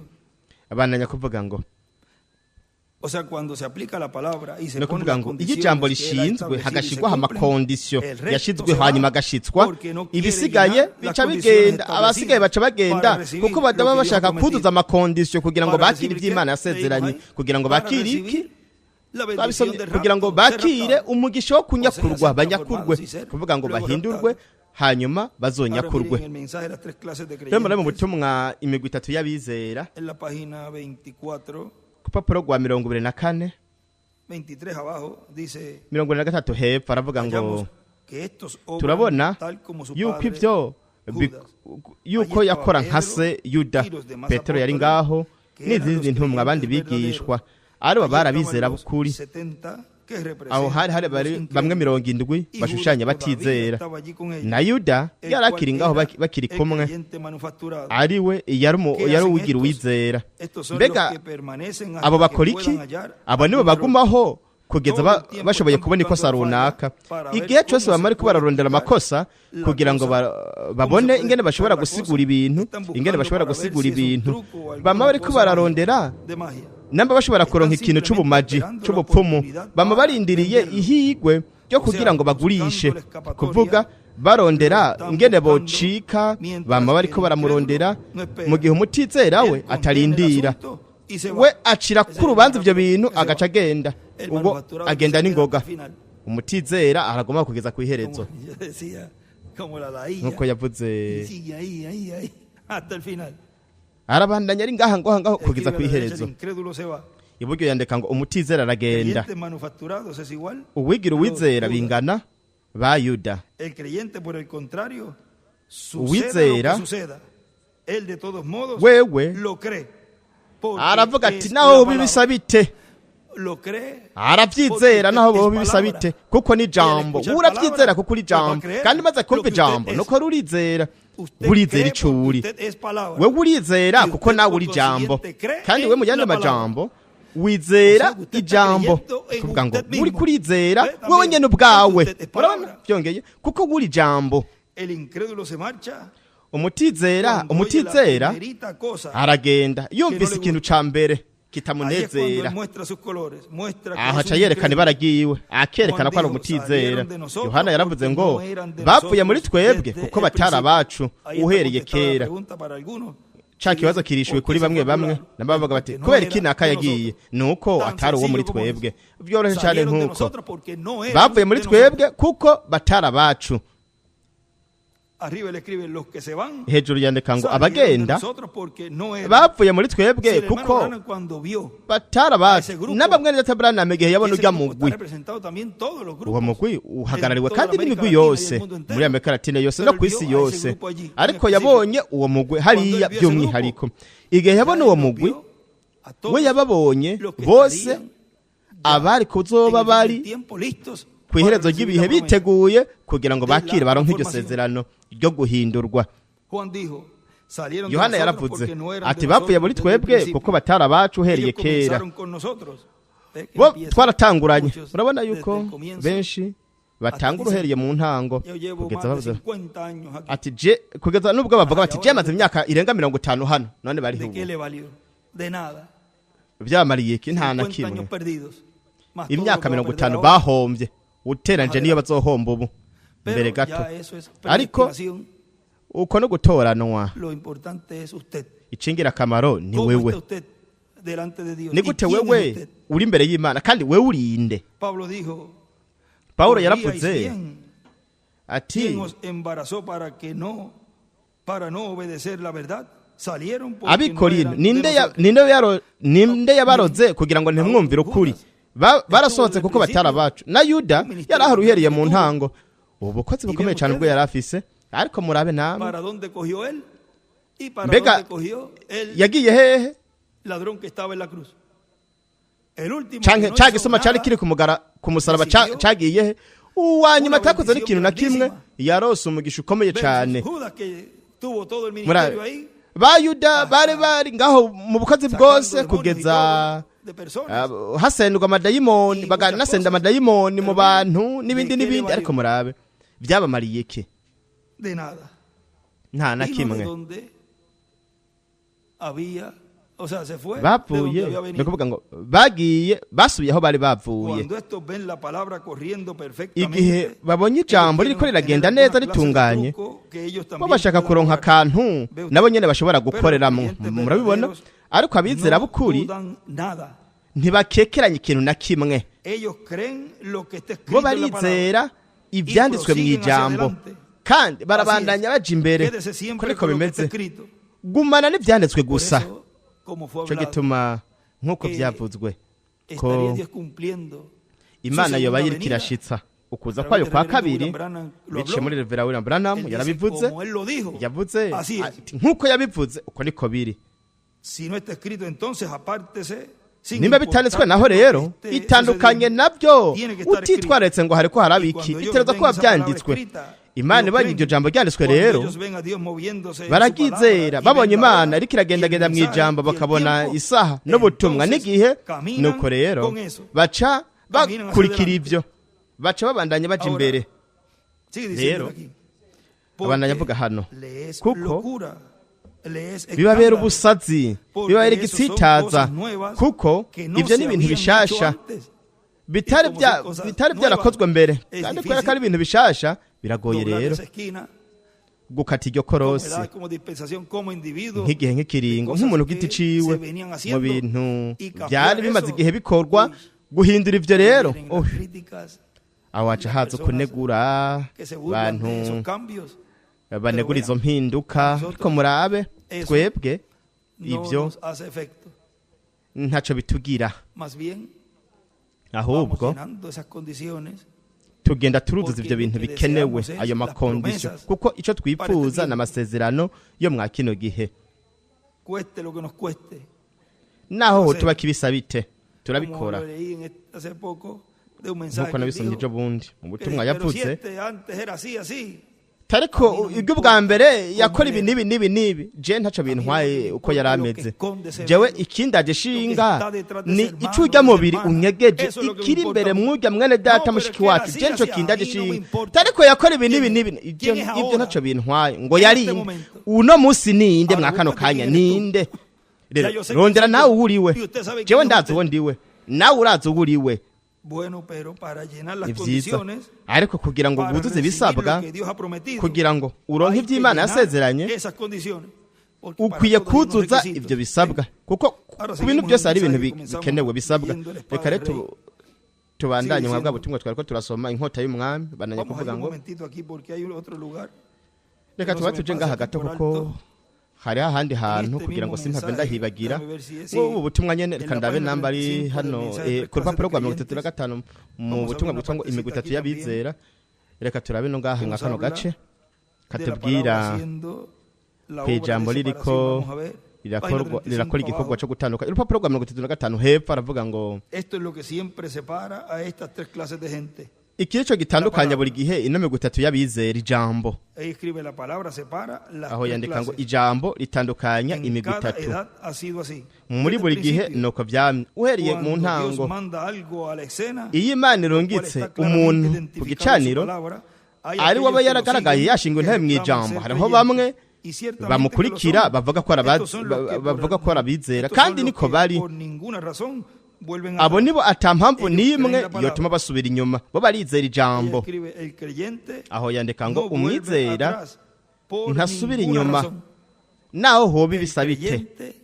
Umwizera aho uvuga uti jewe sisubira inyuma naho hoba ibisabite. Umwizera ntasubira inyuma naho hoba impamvu zimeze gute. Kandi kubera ko umuntu aguma mu ijambo barabyizera. Rero hariho uwundi mugwi wowe utandukanye n'uwo gato ku byo bo bizera, ntaco bibatwaye naho hobi igishinga naye kimeze gute kivuye ku Mana. Bo baravuga bati ni byiza, je sinzi icivyo no bivuga ko ubona umutizera canke canke wo buri umwe mu bakurikira ubukozi kugeza urose umwanya ntabanduka. Aho yereka avuga ku mutizera, hanagiye kuvuga ku wigira uwizera. Canke wowe uba uri umwe mu bakurikira ubukozi kugeza urose umwanya runaka kugira ngo uvuge ati aha ati ngira ikosa.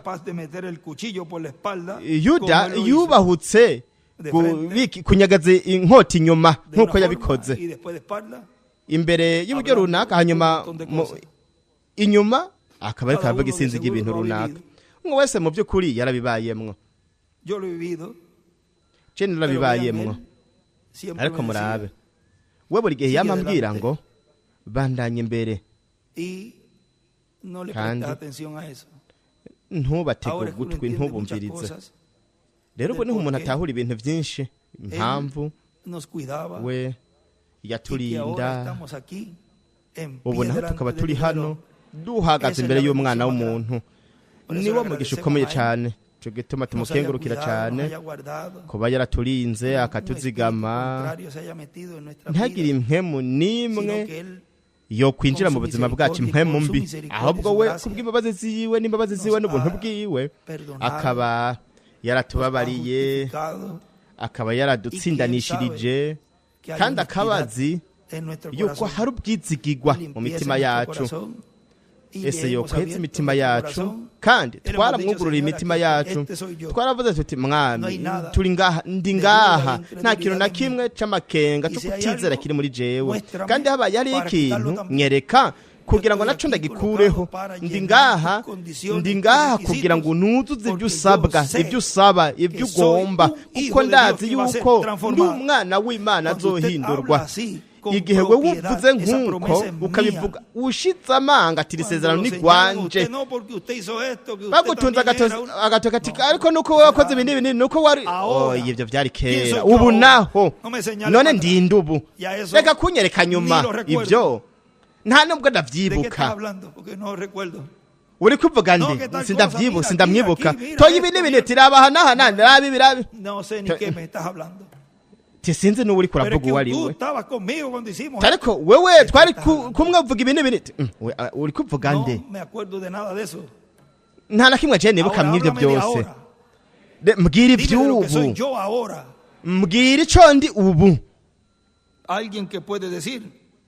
umuntu Yo ashobora sabía que kuvuga tarde o temprano eso iba a salir ati a la nari luz. nzi yuko biteye bitebuka ivyo bintu bizoja ku mugaragaro murabona kuko baca batangura A la gusohora persona. ibintu kwerekana ibintu Allí lo tiene. kuri uwo muntu Así obra el ngibi creyente manufacturado. uko ni kumwize O sea, la uwigira parte uwizera final akora empieza a sacarle los trapitos sucios a los hermanos. ivyo ca nyuma Mira, catangura hizo kwerekana esto, ibintu hizo esto, bibi mira. vya bene data tirabe yakoze Ese ibi n'ibi n'ibi creyente n'ibi manufacturado. uwo ni uwigira uwizera Así es exactamente. Y lo vemos claramente. nuko en la niko biri Biblia. neza kandi turabibona neza neza muri No pasó bibiliya eso allí cuando lo fueron mbega ivyo a- ntivyabaye hariya a igihe Jesús. igihe bamutanga Es que él yesu dijo, destruyan Te nuko este templo yavuze, y en 3 días sambura lo voy a urushengero mu levantar. minsi itatu Y él nzoruhagurutsa dijo ciertas cosas, ¿ves? Le sacaba. kandi yaravuze ibi n'ibi Lo que murabona él había bari dicho. batanguye kwerekana Y ibyo yari también le yaravuze decían, "Ves, si este es un ndetse amigo byongeye del bakamubwira publicano bati y ramera". ati urya ni Sacando inshuti la vida y'abamaraya n'abatoza kori ni ukuvuga ngo Ahora bariko miren, continuando barerekana con el ubuzima mensaje bwa que yesu estábamos leyendo. rero tubandanye mu butumwa twariko La espada turasomamo del rey.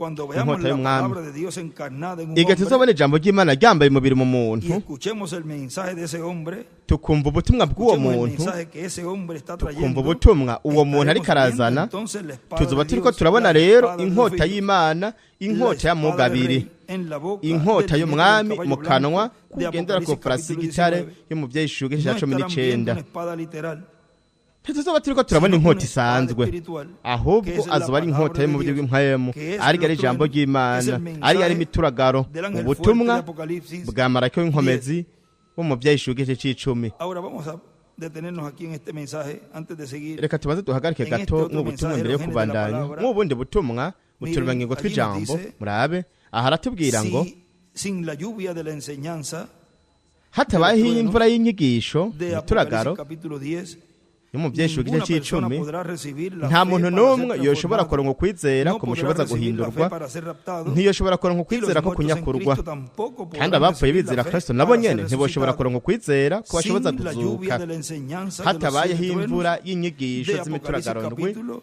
umuvyeyi ishuga igice O sea, esa c'icumi espada de dos filos ni es kuvuga ngo ino nkota la y'amugabiri voz ni de los siete ijwi truenos ry'imituragaro por ndwi de ese ángel biciye fuerte de Apocalipsis muri uno 10. mumarayika w'inkomezi Ahora umuvyeyi ishuga dice igice que c'icumi sin esa rero voz, aravuze yuko hatabayeho escucha, iri jwi la persona batumvise no puede abantu ser bataryumvise ntibashobora transformado porque no puede guhindurwa recibir kuko la fe de rapto. ntibashobora kuronka De lo ukwizera ko cual en la página kunyakurwa 82, miren ibyo del ku libro de rupapuro rwa citas, 44 mu gitabo c'imirongo párrafo umurongo 696 majana 696 nos dice, haratubwira mire dónde estaban las voces en los truenos, murabe ahari no hari en el amajwi cielo, en y'imituragaro la tierra. si mw'ijuru ni kw'isi Y dibujó una piedra angular y la flecha hacia la piedra acapura angular. O sea, los ibuye truenos rigumye están imfuruka n'akarongo en la edad kerekeza de mu la bihe piedra by'imfuruka angular. no kuvuga ngo imituragaro iri mu gihe cibuye Los truenos rigumye nunca imfuruka fueron hablados imituragaro Pero si ntiyigeze fueron hablados ituragarira en la tierra. mw'ijuru Después yavugiye de ku que- isi después Nyuma de que yuko- todo esto, nyuma y'uko después ibyo de que byose todo sea hecho completo, entonces nyuma y'uko estos byose 7 byari byamaze truenos, gutungana entonces, imituragaro es la ndwi rero única cosa amajwi que está pegada al nico libro, kintu kimwe que no rudende es revelado. Ni aún gihomye está escrito mu en el gitabo kitahishuwe Oh, ntibyanditswe no mu quisiera gitabo poder uhorara lograr eso en la gente nashaka y kumbure gushika kuri ibyo actualmente pudiera gushitsa ibyo mu bantu no falle. hanyuma No nshobore falle, por favor, tunuza ati no esta vez. ntunanigwe ntimunanigwe preparando para ndabinginze kwino ncuro No ndiko falle. nditegura kubavamwo Si en ntimunanigwe algún tiempo ha oído, oiga, namba n'abamwe mwarigeze kumva antes de nimwumve continuar aquí ngaha en el párrafo encima, imbere yo kubandanya ngaha ku murongo wo escribe las hejuru voces de los truenos yandika ngo estaban en la amajwi tierra, y'imituragaro es igual yari ku isi por bingana profeta. biciye mu muvugishwa Estos sellos son la parte de atrás del libro. ibimatanijwe y al ni tiempo que igice el cy'inyuma séptimo cy'igitabo ángel está sonando, kandi mu gihe marayika todos w'indwi los misterios aba ariko aravuza que inzamba están escritos en el amabanga libro son yose terminados. yanditswe mu gitabo Inmediatamente arasozegwa el libro araherahezwa estaba abierto y escrito mwako kanya por nyene dentro igitabo y cyari cerrado. kizinguruwe Los misterios canditswe de Dios son imbere consumados. kica cugagwa Y estos amabanga son los y'imana misterios de Dios. araherahezwa El partir kandi aya n'amabanga de la y'imana iglesia y todas estas otras cosas. ukugenda kw'ishengero Ahora, n'ibyo cuando bindi bintu comience a byose sonar, rero el igihe atangura misterio kuvuza será inzamba consumado. ibanga Ahora, rizoba note, riherahejwe entonces rero es el murabe tiempo nuko para que rero las voces nico gihe rero del séptimo c'uko sello, amajwi o sea, y'ibi- las voces yi- del séptimo sello amajwi y'ikimatarije c'indwi ni ukuvuga ngo amajwi de Revelación 10 y'ikimatarije sean c'indwi yo mu reveladas. vyeshuwe 10 niho rero aca hishurwa y ahí donde dice y escrito por dente cerrado aho ahí havuga dibujó ngo una estrella de David canditswe a la izquierda, imbere kikugagwa y aca encima ku nyenyeri ya escribe las dawidi voces del ibubafu séptimo sello hejuru yandika ngo amajwi en y'ikimatarije el margen c'indwi arriba y a mu la derecha murongo también hacia hejuru arriba escribe los iburyo naho truenos, nyene amaja hejuru yandika ngo las voces imituragaro del séptimo sello.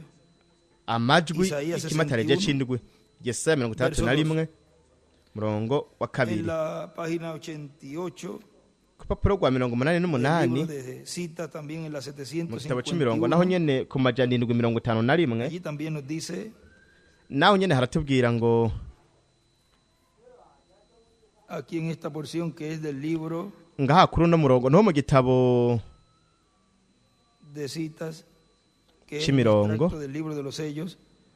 nagace Dice, kari mu gitabo pero cimatanijwe Ahora aravuga él ngo ariko escribió mwimvire esto, pero rero cuando we él yanditse escribir ibyo sobre estos ariko otros igihe yari 7 agiye truenos, kwandika dijo, ibijanye no n'iyo los yindi escribas. mituragaro Se yabwiwe lo ngo había ntuyandike comisionado a él a escribir yari yahawe todo lo que él igikorwa había cyo visto. kwandika O sea, ibintu Juan, byose abona En el kuvuga libro del Yohana Apocalipsis lo vemos, pero Mu cuando Byeshuwe, esos 7 truenos tubibona. acá en ariko Revelación igihe 10 imituragaro se dieron a ndwi conocer, yo ngaha mu byeshuwe él dijo, 10 yari no lo kiratangazwa escribas, no lo yamubwiye ngo escribas, ntuyandike no lo escribas en lo ntuyandike absoluto, son misterios. ntuyandike Y aún n'amabanga nosotros sabemos lo que es. natwe En mi bwacu opinión, ntitunazi ellos serán ico ari revelados cyo mu rápidamente. ciyumviro canje nuko Escribe izohishurwa los 7 n'ingoga truenos, ahí a la yandika ngo derecha. imituragaro ndwi aho iburyo Y cuando esto sea hecho, kandi igihe dará ibyo fe bizoba para bizotanga ese rapto de ukwizera gracia kwa para esa kunyakurwa iglesia. k'ubuntu Cuando kuri iri que sea shengero hecho, cuando igihe hazoba habaye iki igihe se dará la fe para el rapto, cuando igihe esos 7 hazotanga truenos ukwizera ko kunyakurwa igihe hayan imituragaro emitido ndwi sus voces.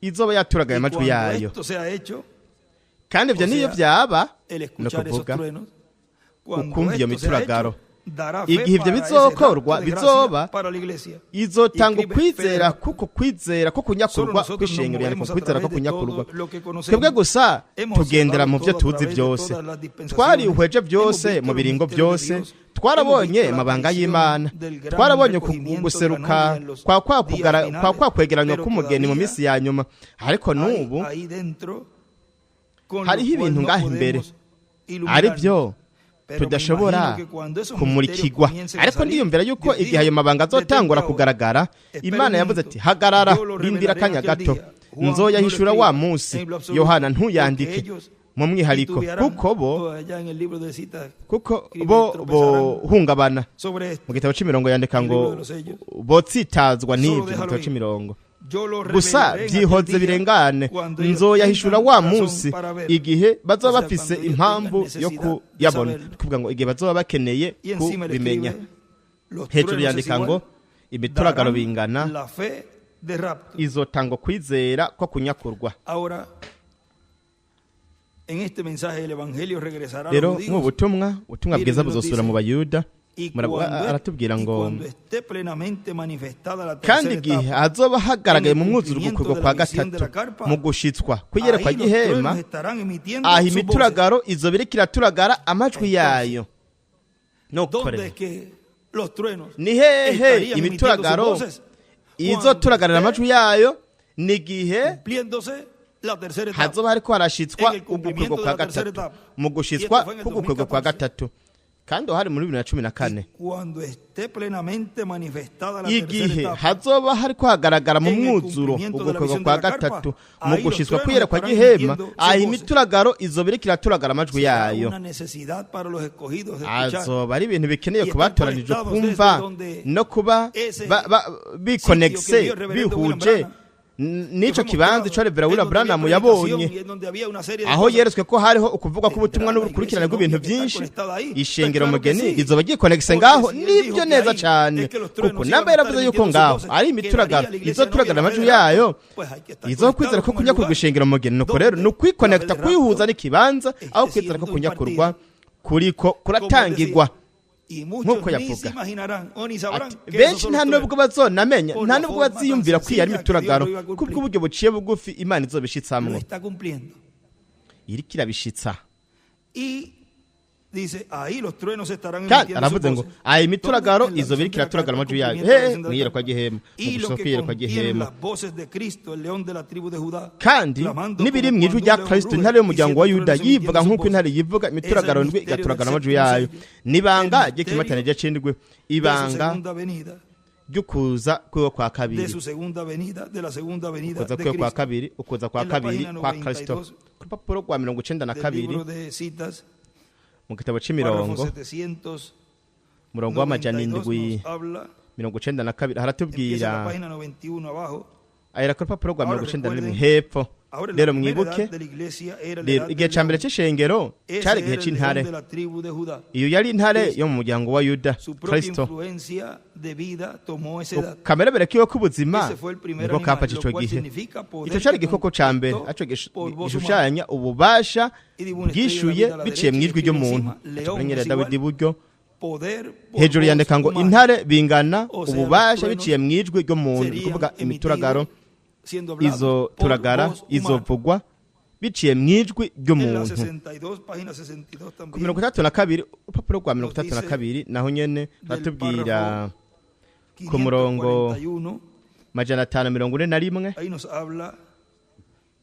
aho haratubwira kuri iyo nteguro yose Imana igari kubiri kirakora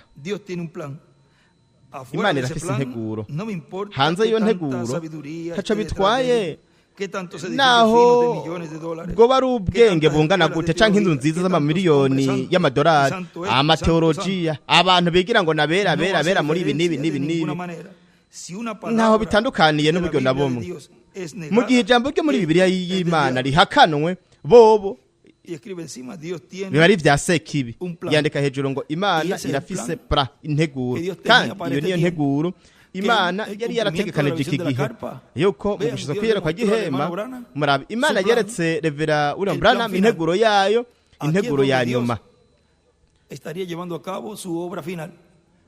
Uwimana izokoreramwo igikorwa ca nyuma yaramujanye yaramwimuye imujana kuri urwo rupapuro rw'iyo imujana hari imushikanaho imwereka ivyari biriko biraba ni nko kuri y'inzu murabe aho bahera ku mushinge bakabandanya ukabandanya ku rupapuro ukabona inkingi aho ukabona hanyuma ukabona impome ukabona igisenge n'ingene bigenda birubakwa ukabona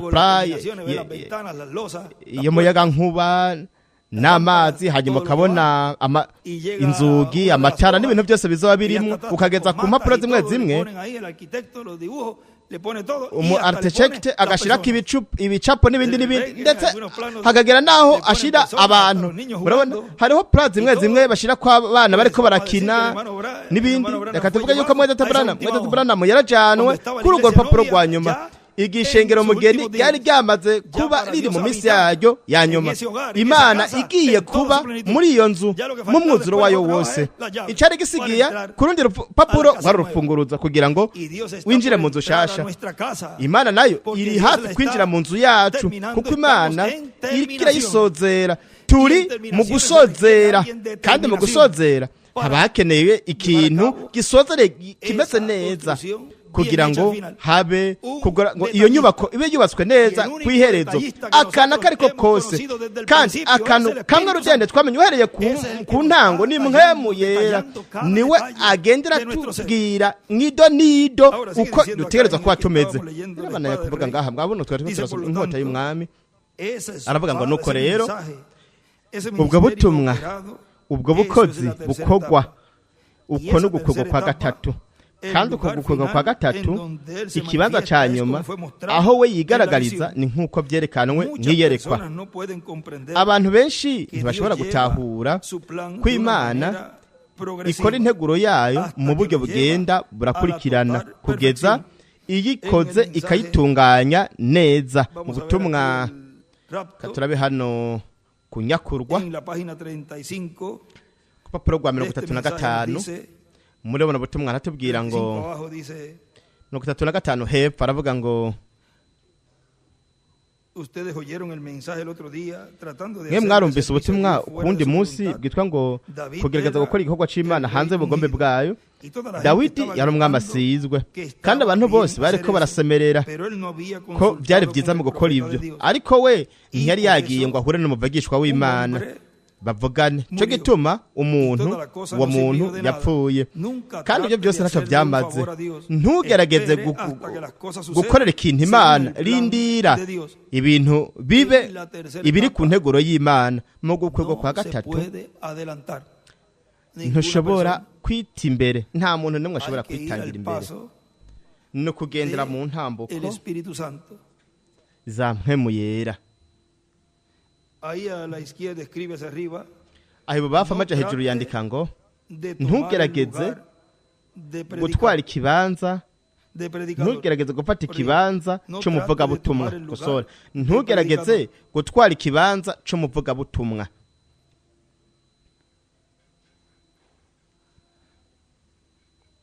Yo voy a hacer esta gran cosa, voy a empezar esto. Ngira ngo ibintu bikomeye cyane. Reka mpere kuri ibi na biriya kuko aravuga ngo ntugerageze gukora ikintu c'Imana kitari muri plan y'Imana. Abantu baravuga ati reka nkore ikintu iki. Mwirinde mwene data. Dawidi yakoze ibyo kubw'ubujuju. Natani yari ari mu gihugu mw'iyo minsi, ariko ntiyari yagiye kubaza umuntu n'umwe. Dawidi yarabajije abakapiteni, abantu bose bariko barasemerera bafise ibigumbagumba batamba, bari bafise ibigumbagumba byo mu madini, ariko ibyo byose ntibyari biri mu murongo no mu rutonde rw'ijambo ry'Imana. Barakosha, barananigwa. Buri kindi kintu cyose kitari mu murongo hamwe no mu rutonde ijambo ry'Imana kizohona. Gusa ijambo ry'Imana niryo rizohangama ibihe byose. Aho hejuru yandika ngo rindira kugeza ibintu bibaye nkuko biri kuri ku nteguro y'Imana. Nukuvuga ngo ntidushobora gukora ibintu naho twoba turiko turabikora dufise iciyumviro ciza, ariko bidahuye n'ubugombe bw'Imana ntibizocamwa. Iciza nuko tworindira kugira ngo abari Mpwemu Yera atuyobora. Abo bafu yandika ngo umurongo hamwe n'urutonde. Hariho umurongo waciwe kandi hariho n'urutonde rwashizweho. Hejuru yandika ngo rindira kugeza ibintu bibaye nkuko biri muri mu nteguro y'Imana. Nukuvuga ngo nkuko biri muri porogaramu yayo. rero abandanya avuga hano we ngo muchas personas no pueden comprender que Dios lleva su plan abantu de una benshi manera ntibashobora progresiva gutahura yuko hasta imana que lo ikora llevan integuro a yayo mu buryo a la- bukurikirana hasta que lo llevan kugeza a la total perfección. kugeza Y que Dios iyikoze puede ikayitunganya mostrarle a una neza persona kandi una ko imana parte ishobora kwereka o una umuntu porción de su igice plan, kimwe o canke puede Dios umugabane wa mostrarle pura yayo algo que canke estará imana pasando igashobora en su kwerekana obra ikintu en un día kizoba mu o en gihugu una cayo semana. ku munsi Pero esa umwe canke persona mu no ndwi sabe runaka lo que pasó ariko uwo la muntu semana anterior, ntamenye ibyabaye o el mu mes ndwi anterior, yabanjije o el año canke anterior, mu kwezi kwabanjije en la obra de canke mu Dios, mwaka en wabanjije ese mu plan gihugu progresivo c'imana que Dios muri estaba iyo llevando pra a cabo. ikurikirana En la página imana yariko 62 irakora del libro ku papuro rwa 32 mu de gitabo c'imirongo Aquí nos habla ngaha aratubwira que Él siempre ko yo buri gihe obra por medio ikora biciye de seres humanos. Vamos a ver mu si biremwa aquí, abantu turabe nambari y que hano el diablo también obra kandi por ko na medio. sekibi nawe Sí, akora aquí en biciye la página ego ni 62 hano párrafo ku rupapuro rwa 32 umurongo miren, dice, majana 547 tanto como tenemos haravuga aquí ngo un diablo nk'uko casi dufise ni ngaha es dañoso a sekibi menos que él pueda tener alguna cosa ntashobora en que konona ikintu na trabajar. kimwe adashobora O sea, kuronka ikintu akorera kuvuga el enemigo necesita umwasi sekibi alguien akeneye por quien umuntu obrar. runaka uwakoreramwo ahora ¿por rero qué? kubera Dice que el iki diablo es atado, bivugwa será yuko atado sekibi aboshwe por 1000 bazobohwa años. imyaka Usted igihumbi pensará que estará así, atado. wewe por uyumvira 1000 ngo años. azoba ameze nk'uko aboshwe imyaka El igihumbi diablo es atado por 1000 años sekibi porque no abohwa tendrá imyaka igihumbi personas kuko por quien atazoronka obrar. abantu abazokoreramwo Por consiguiente, mu yandi está majambo atado. araboshwe Luego del milenio, hanyuma nyuma y'ikimpumbi ocurra igihe esa resurrección general, hazoba ryazuka muri vuelve rusangi a obrar el diablo. azoca Es desatado. asubira ¿Cómo es gukora desatado? sekibi Porque aha puede azoba obrar yabohowe en abohowe gute las kubera personas ko que había azoba ashoboye engañado antes. gukorera mu bantu yari yarahenze mbere murabona Él tiene, ustedes recuerdan aquellos diablos que fueron echados mwe muri de bakaba prisión? wundi sekibi Ellos umwe yakorogwa tenían, ellos mwaka quieren karere hacer las travesuras. bo bari Así que ellos bafise querían bo bashaka meterse gukora ibintu en los puercos. bo bashaka nukoreza Así que diablos ajya amadayimoni tienen yashaka que kuja tener mu ngurube alguna cosa nuko rero en que obrar. sekibi ateza kuronka Él ikintu sabe que runaka el akoreramwo diablo no puede hejuru hacer yandika daño ngo si no sekibi tiene ntashobora con konona quién amadayimoni ntashobora kugira ikintu na kimwe yonona atarose uwa akoreramwo he ibubafu yandika ngo inzoka kayini yuda antikristo igikoko Y escribe 2 o 3 acapura yandika kandi escrituras ahí. icanditswe Alguien ngaho por medio de quien obrar. Y ese es el mismo modo umuntu ashobora gukoreramwo kandi Él nuko ni tiene nako que nyene imana ikora tenernos. iyo Él itereza está kuba idufise dependiendo de twebwe nosotros iyo para obrar ishingiye por kuri medio de twebwe nosotros. kugira ngo ikore biciye muri Y arriba escribe, twebwe la cabeza necesita un cuerpo. hejuru yandika ngo umutwe para obrar. ukeneye umubiri kugira ngo ukore Ahora sigue diciéndolo aquí. rero abana nyavuga hano ngo Y quizás para cualquier Kandi kumbure, persona que no entienda esto, kuri buri muntu wese podrá adatahura mirar para ibyo atrás y decir, azoshobora kuraba inyuma Bueno, avuge ngo es que yo ni no veo estas byiza cosas que fueron vistas que ati estarían nuko ntabona ibi aconteciendo. bintu byabonywe ko bizoba biriko O biraba sea, ¿qué dirán? kuvuga Que lo que está pasando bazovuga no es yuko lo biriko que biraba Branham estuvo ko viendo. atari ibyo mwenda tabranamu Vamos a decir. yabonye reka tubivuge nk'uko En el mensaje, ahí también en Mu la butumwa clase de creyentes, no ngaha mu La migwi página itatu 18, y'abizera ku rupapuro rwa 18 de este mensaje nos dice, muri buno butumwa haratubwira ngo allí lo tienen, es el espíritu el que da vida a la ngibyo palabra. ni Es mpwemu el ni wahubuza espíritu, imijambo no el credo. ni Es el mpwemu Espíritu Santo si quien le imigenzo si edifica la ibyizegwa palabra. ni mpwemu yera ni waha De esa ubuzima manera llega ni a ser wabeshaho algo ijambo vivo, algo que kandi usted uko niko lo ve abwira por ikintu la fe. kizima Y sabe ikintu que we así ushobora es kubona mu porque la kwizera palabra así kandi lo dice. ukamenya ko ari uko bimeze Espíritu kuko ijambo ari uko le ribivuga edifica la palabra. mpwemu agahubuza Vayamos imijambo para muri hacer wewe esto, los incrédulos. kandi turabona yuko mu gukora ibyo Cuando uno dice abatizera algo por lo cual ellos iyo no umuntu avuze ikintu concuerdan, runaka ellos se ico marchan bo diciendo, batemera bo "Yo baca no tengo que bigira creer bavuga eso." ngo Eso jewe mismo singomba está llegando kwizera a ico ser tan notorio ibyo en el nyene mundo hoy día. biriko biragaragara Uno se ku pone a isi decir n'uyu algo, munsi y todo el bamwe mundo batangura llega. kuvuga ikintu He visto abantu esto en bose las bagaca campañas. baza Llegan narabonye grandes ibyo multitudes mu y masekeza cuando nos ponemos haza de pie isinzi y ry'abantu comenzamos a hanyuma decir twahaguruka algo, se tugatangura quedan kuvuga viéndonos ikintu y runaka esperando por pocos momentos. bagasigara baturaba Cuando barindiriye comenzamos a umwanya decir, muto ariko Jesucristo se dutanguye identificó kuvuga como el Mesías ati porque yesu él fue kristo el yishingiye profeta. nawe nka mesiya Al decir kuko we eso, yaramuvugishwa algunos vasos que tuvuze se ibyo consideran llenos, se bamwe van. bamwe bari buzuye baca bagenda niki nuko arabatizera yandika ngo abatizera baca bagenda wewe wombwira uti ati ariko wewe watereza gukora ibyo si byo kuri jewe ibyo sindavyagirizwa ndiko mvuga ico bibiri yivuga ngaha nyene mwono murongo bo barabatizera hanyuma baragenda nubwo barabigishwa ariko ivyo bumvise byari binyuranye n'ivyo bo bizera havuga bati ninde ashobora kwizera ibintu nk'ibyo bari abafarisayo n'abasadukayo bari bavuye mu madini yabo hanyuma biyunga bifatanya n'umwigisha no muri abibi igihe bidasanzwe bigaragaye ibyo bituma haba imigwi itatu y'abizera aho yandika ngo iyi by'indengakamere bigaragaye bituma haba imigwi itatu y'abizera uko ariko byabaye muri Egiputa naho hagaragaye abatizera hamwe n'abizera n'abigira bizera nuko rero naho hari imigwi itatu ngaha naranditse ibibereye ibikwiye kugira ngo nze kubandanya mu ijoro yose namba ntegerezwa kubasigurira ingene ivyo byagenze aho turaba hose tuhasanga iyo migwi itatu nuko byamye niko byamye rero twihweze neza bano 70 bo bavuye mu kugaragara ku mwami kuko inyigisho ziwe ntabwo zahura n'ivyo bo biyumvira ko ari ukuri ariko tweho ntabwo tuza kwiyumvira ikintu na kimwe kigira akamaro n'ico avuga dutegerezwa kwerekana gukuraho ivyiyumviro vyacu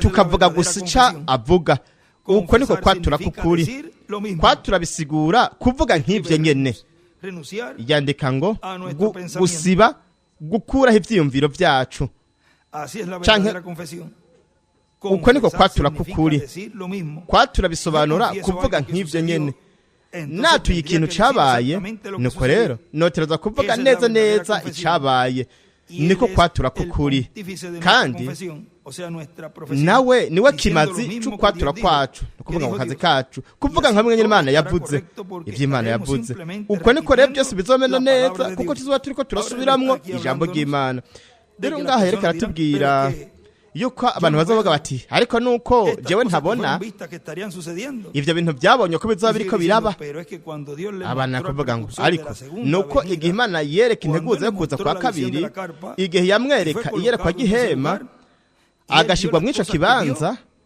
yabonye ibintu yabonye kandi aho hari muri kimwe mu bikorane ariko ibisigaye nabyo gute ibindi bikorane byari byarabaye gute ibyabanjije nabyo gute kandi ibindi byaje hanyuma yico mu gitabo c'imirongo kuri 4a naho nyene aratubwira ngo ku papuro rwa 33 umurongo wa 33 ku papuro rwa 4a aravuga ngo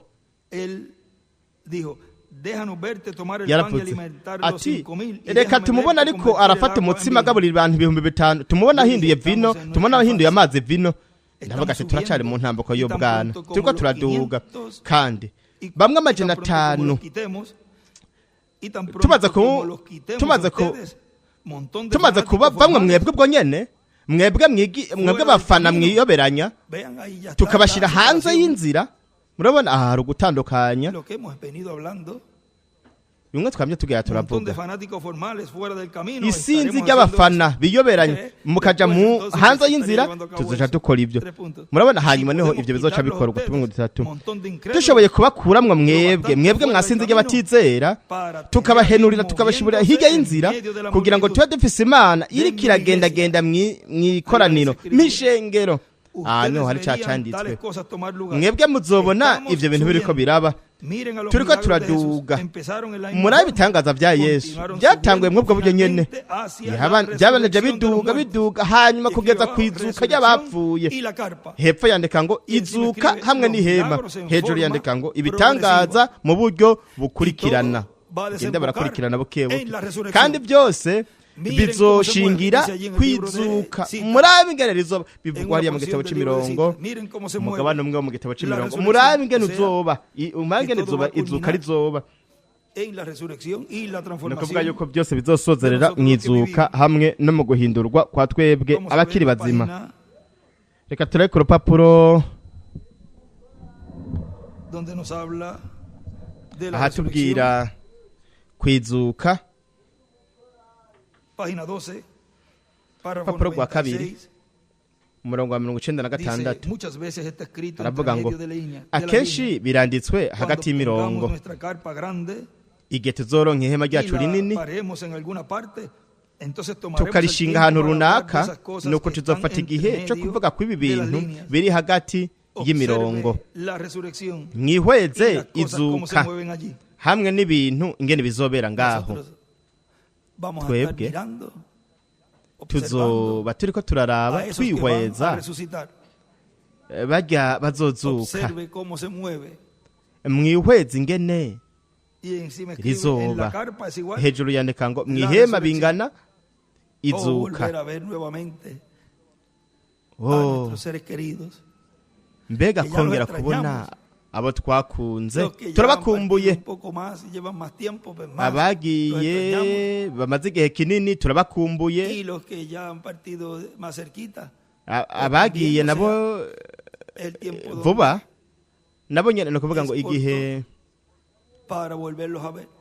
Imagínense. ni kigufi cyo kongera kubabona mwimvire Pablo namwe Martin nko mu Colombo gihe Lutero, ca pero ya Paulo ninguno de Marte ellos Colombo tienen Luteri personas vivas de ariko nta n'umwe familiares. muri bo Pero nosotros, afise umuntu sí, akiri muzima wo mwo tenemos muryango personas ariko que tweho han partido, ego pero turafise que abantu bavuye mu volverán mubiri muy pronto. ariko bazogaruka vuba cyane Ahora sigue diciendo, rero abandanya él avuga ngo estuvo de antemano en uno de ellos. Otros we estarán yari imbere y'igihe en todos. muri kimwe muri ivyo abandi bazoba muri vyose Los que han harahiriwe estado en todos están en abamye este bari y muri estarán en los demás. byose bakaba bari muri iki Esos son bakabazoba no mu bindi bienaventurados. bizokurikira abo n'abanyamahigwe Los que en todos pueden estar, pueden abashobora entonces kuba muri hablar del byose pasado, bazoshobora kuvuga kuri como fue en el kahise pasado.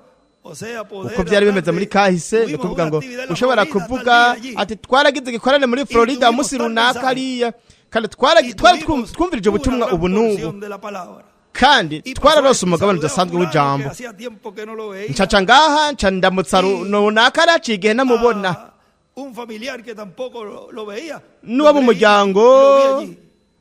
O sea, ntari podemos bwabone hablar de lo que pasó. ntahora mbona naramubonye Los que no, ndamubonaho no ni ukuvuga ngo saben tuzoshobora qué pasó. kuvuga ibyabaye abatagiye muri icyo gikorane del nabo presente. ntibazomenya ibyabaye urashobora O sea, kuvuga podemos kuri hablar kubu de hoy. ni ukuvuga ngo turashobora kuvuga uyu Y munsi luego también esperar el futuro y ver lo hanyuma que kandi acontecerá. tukarindira akazoza Entonces tukaraba tendrán un ibizoba cuadro más nuko amplio de todo, porque bazoba estarán bafise en rero todo. ishusho yuzuye muri Que Dios byose nos kuko permita bazoba estar en muri todo. byose ese imana A yotwemera todos y tukazoba cada muri uno de ustedes aquí byose presentes y los que están en otras mwese naciones, nimwe wese muri mwebwe ndetse n'abari mu bindi permita bihugu Dios que permanezcan ese imana vivos yokwemera para ko seguir mwoguma muri viendo la tercera bazima etapa en kugira ngo acción. mubandanye mubone guka kwa gatatu kuri mu bikorwa Estarán Nuko rero, viendo que esa tercera bazoba bariko etapa, barabona iki esa uku espada de gukurwa rey, kwa gatatu en el ino mensaje nkota Cristo y'umwami Ministerio de Dios revelado, ubutumwa kristo en la página ibanga ry'imana 16, miren, rihishuwe nos dice, ku rupapuro rwa 16 muraba baratubwira abajo, ngo hepfo cuando usted lee en el principio Iyo crió usomye, Dios,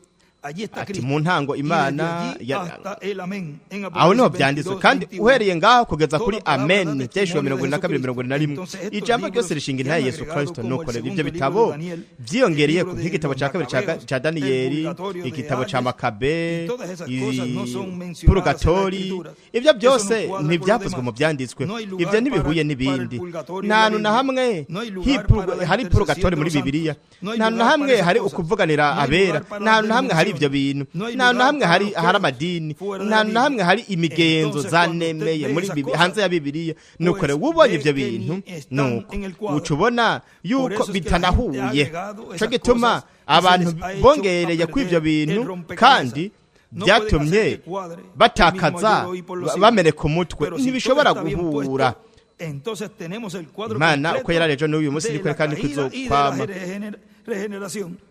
Encontramos todo en cuanto Turabona- a la creación y el plan completo turabona de byose Dios. ku bijyanye no Todo kurema hamwe revelado n'integuro yose cabalmente yuzuye en y'imana Jesucristo. byose Amén. O sea, de bishuriwe Génesis neza neza a muri yesu kirisito ni ukuvuga kuva mu debe itanguriro tener kugeza mu el byeshuri cuadro yohana completo. yandika ngo kugeza Todo kugira está en su ishusho lugar. yuzuye Cada cosa byose y biri mu cada kibanza línea. No cyabyo intento buri ser kintu cyose sacrílego, na buri pero murongo es igual a ntugerageze formar un gukora rompecabezas.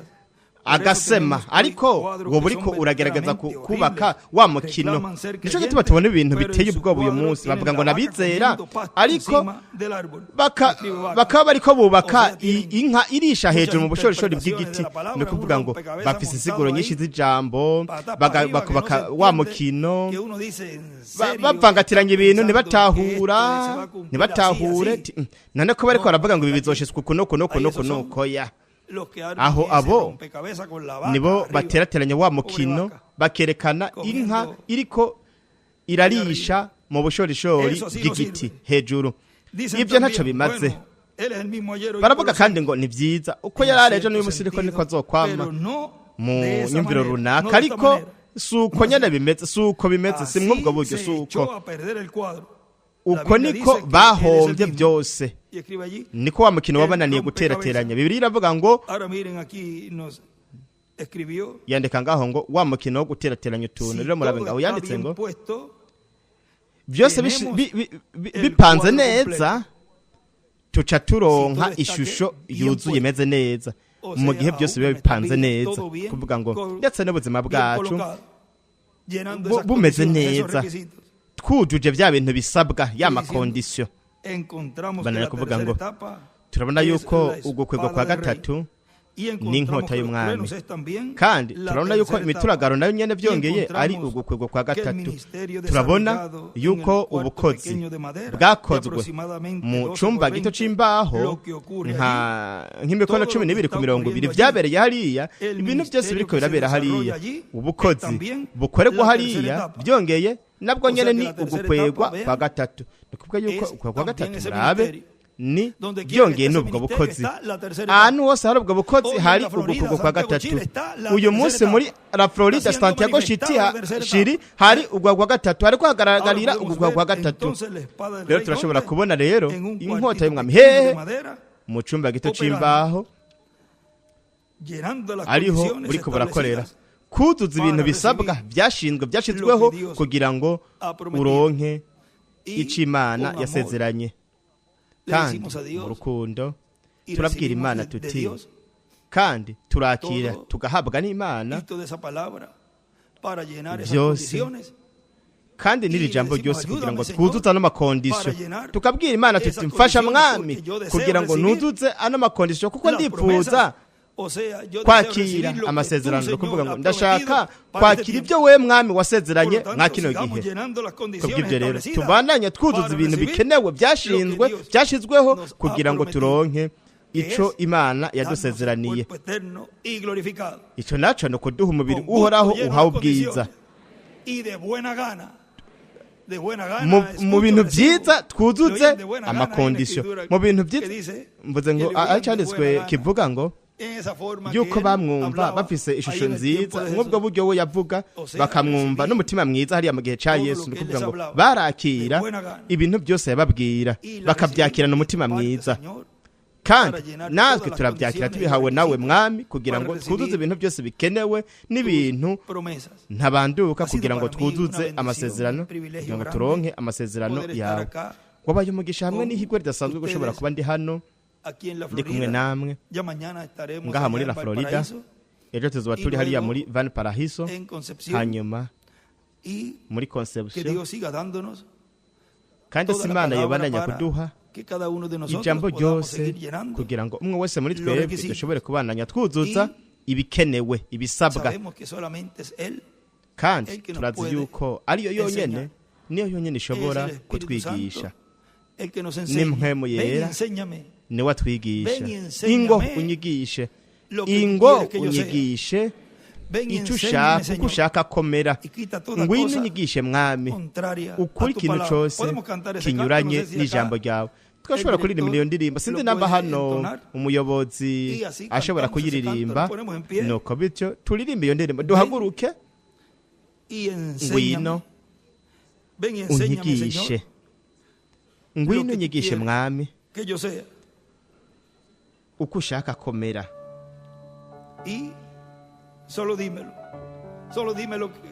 Kandi umbwire gusa uko ugomba komera, nanje nzokumvira, kuko turi abumvira ijambo ryayo n'integuro yayo.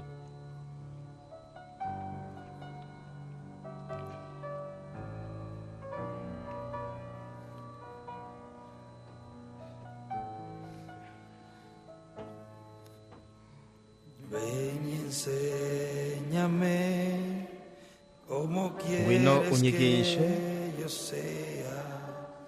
ugomba komera gute.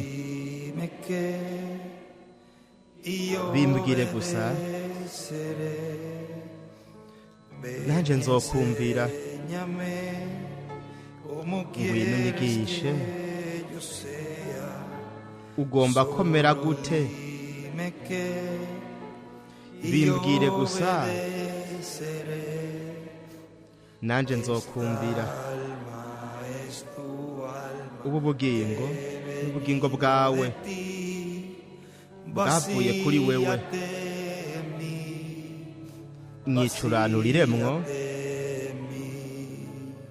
Mwicuranuremwo ubu bugingo n'ubugingo bwawe bwavuye kuri wewe. Mwicuranuremwo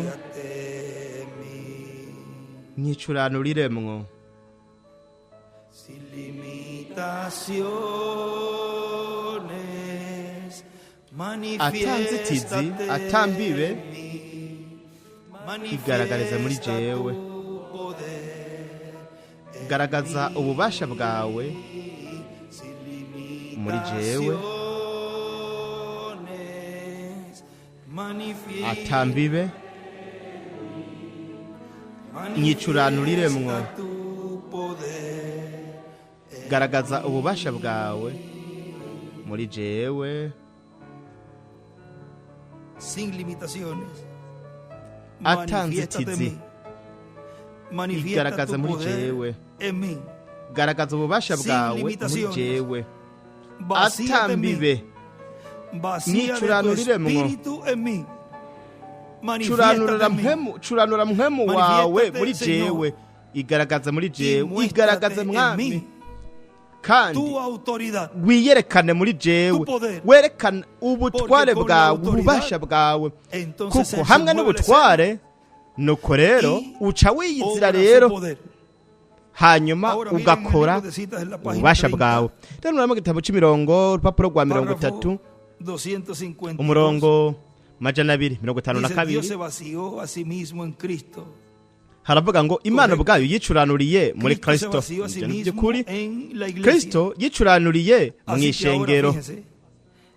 Nuko rero mwihweze namwe kuri uwo munsi uzomenya ko ndi muri data nawe ukaba muri jewe nanje muri wewe.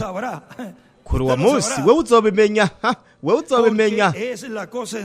kuko ni ikintu cyuzuye kiri mu nteguro y'ubucunguzi kiza giciye mu kintu kw'Imana ishaka kuba kandi ikaba ikayaga n'abantu nk'uko yabikoze mu ntango. Nuko rero amaze gufata ishengero ry'iwe ubwo nyene aba yiteguye rero no guca avuga. Ngibi rero ngaya ya makondisyo yo kuvuga.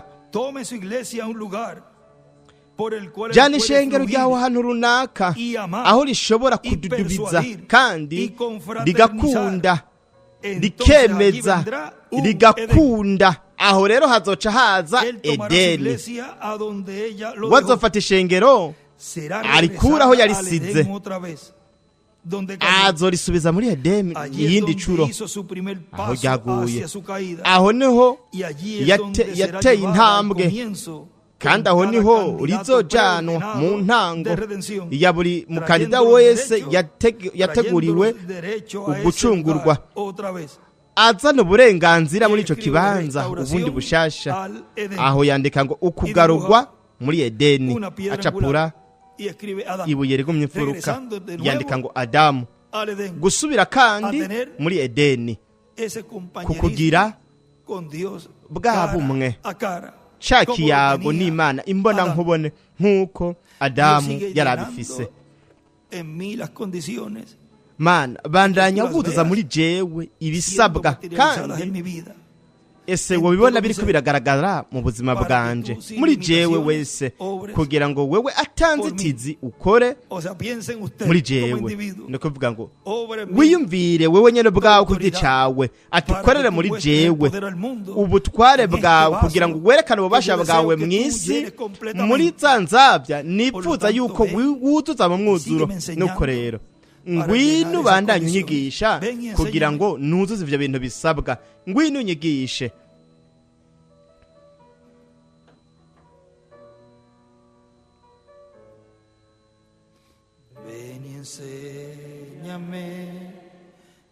ngwino unyigishe ushaka komera gute bimbwire gusa nanje nzokumvira ngwino unyigishe ushaka komera gute bimbwire gusa nanje nzokumvira ubu bugingo n'ubugingo bwawe bwavuye kuri wewe mwicuranuririmwo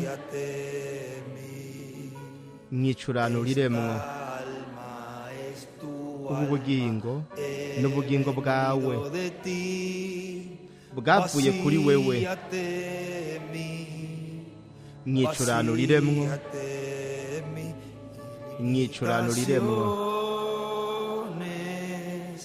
atambibe igaragaze muri jewe garagaza ububasha bwawe muri jewe atambibe mwicuranuririmwo curanura mpemu wawe muri jewe atambibe igaragaze muri jewe garagaza ububasha bwawe muri jewe atambibe icuranurire muri jewe curanura mpemu wawe muri jewe igaragarize muri jewe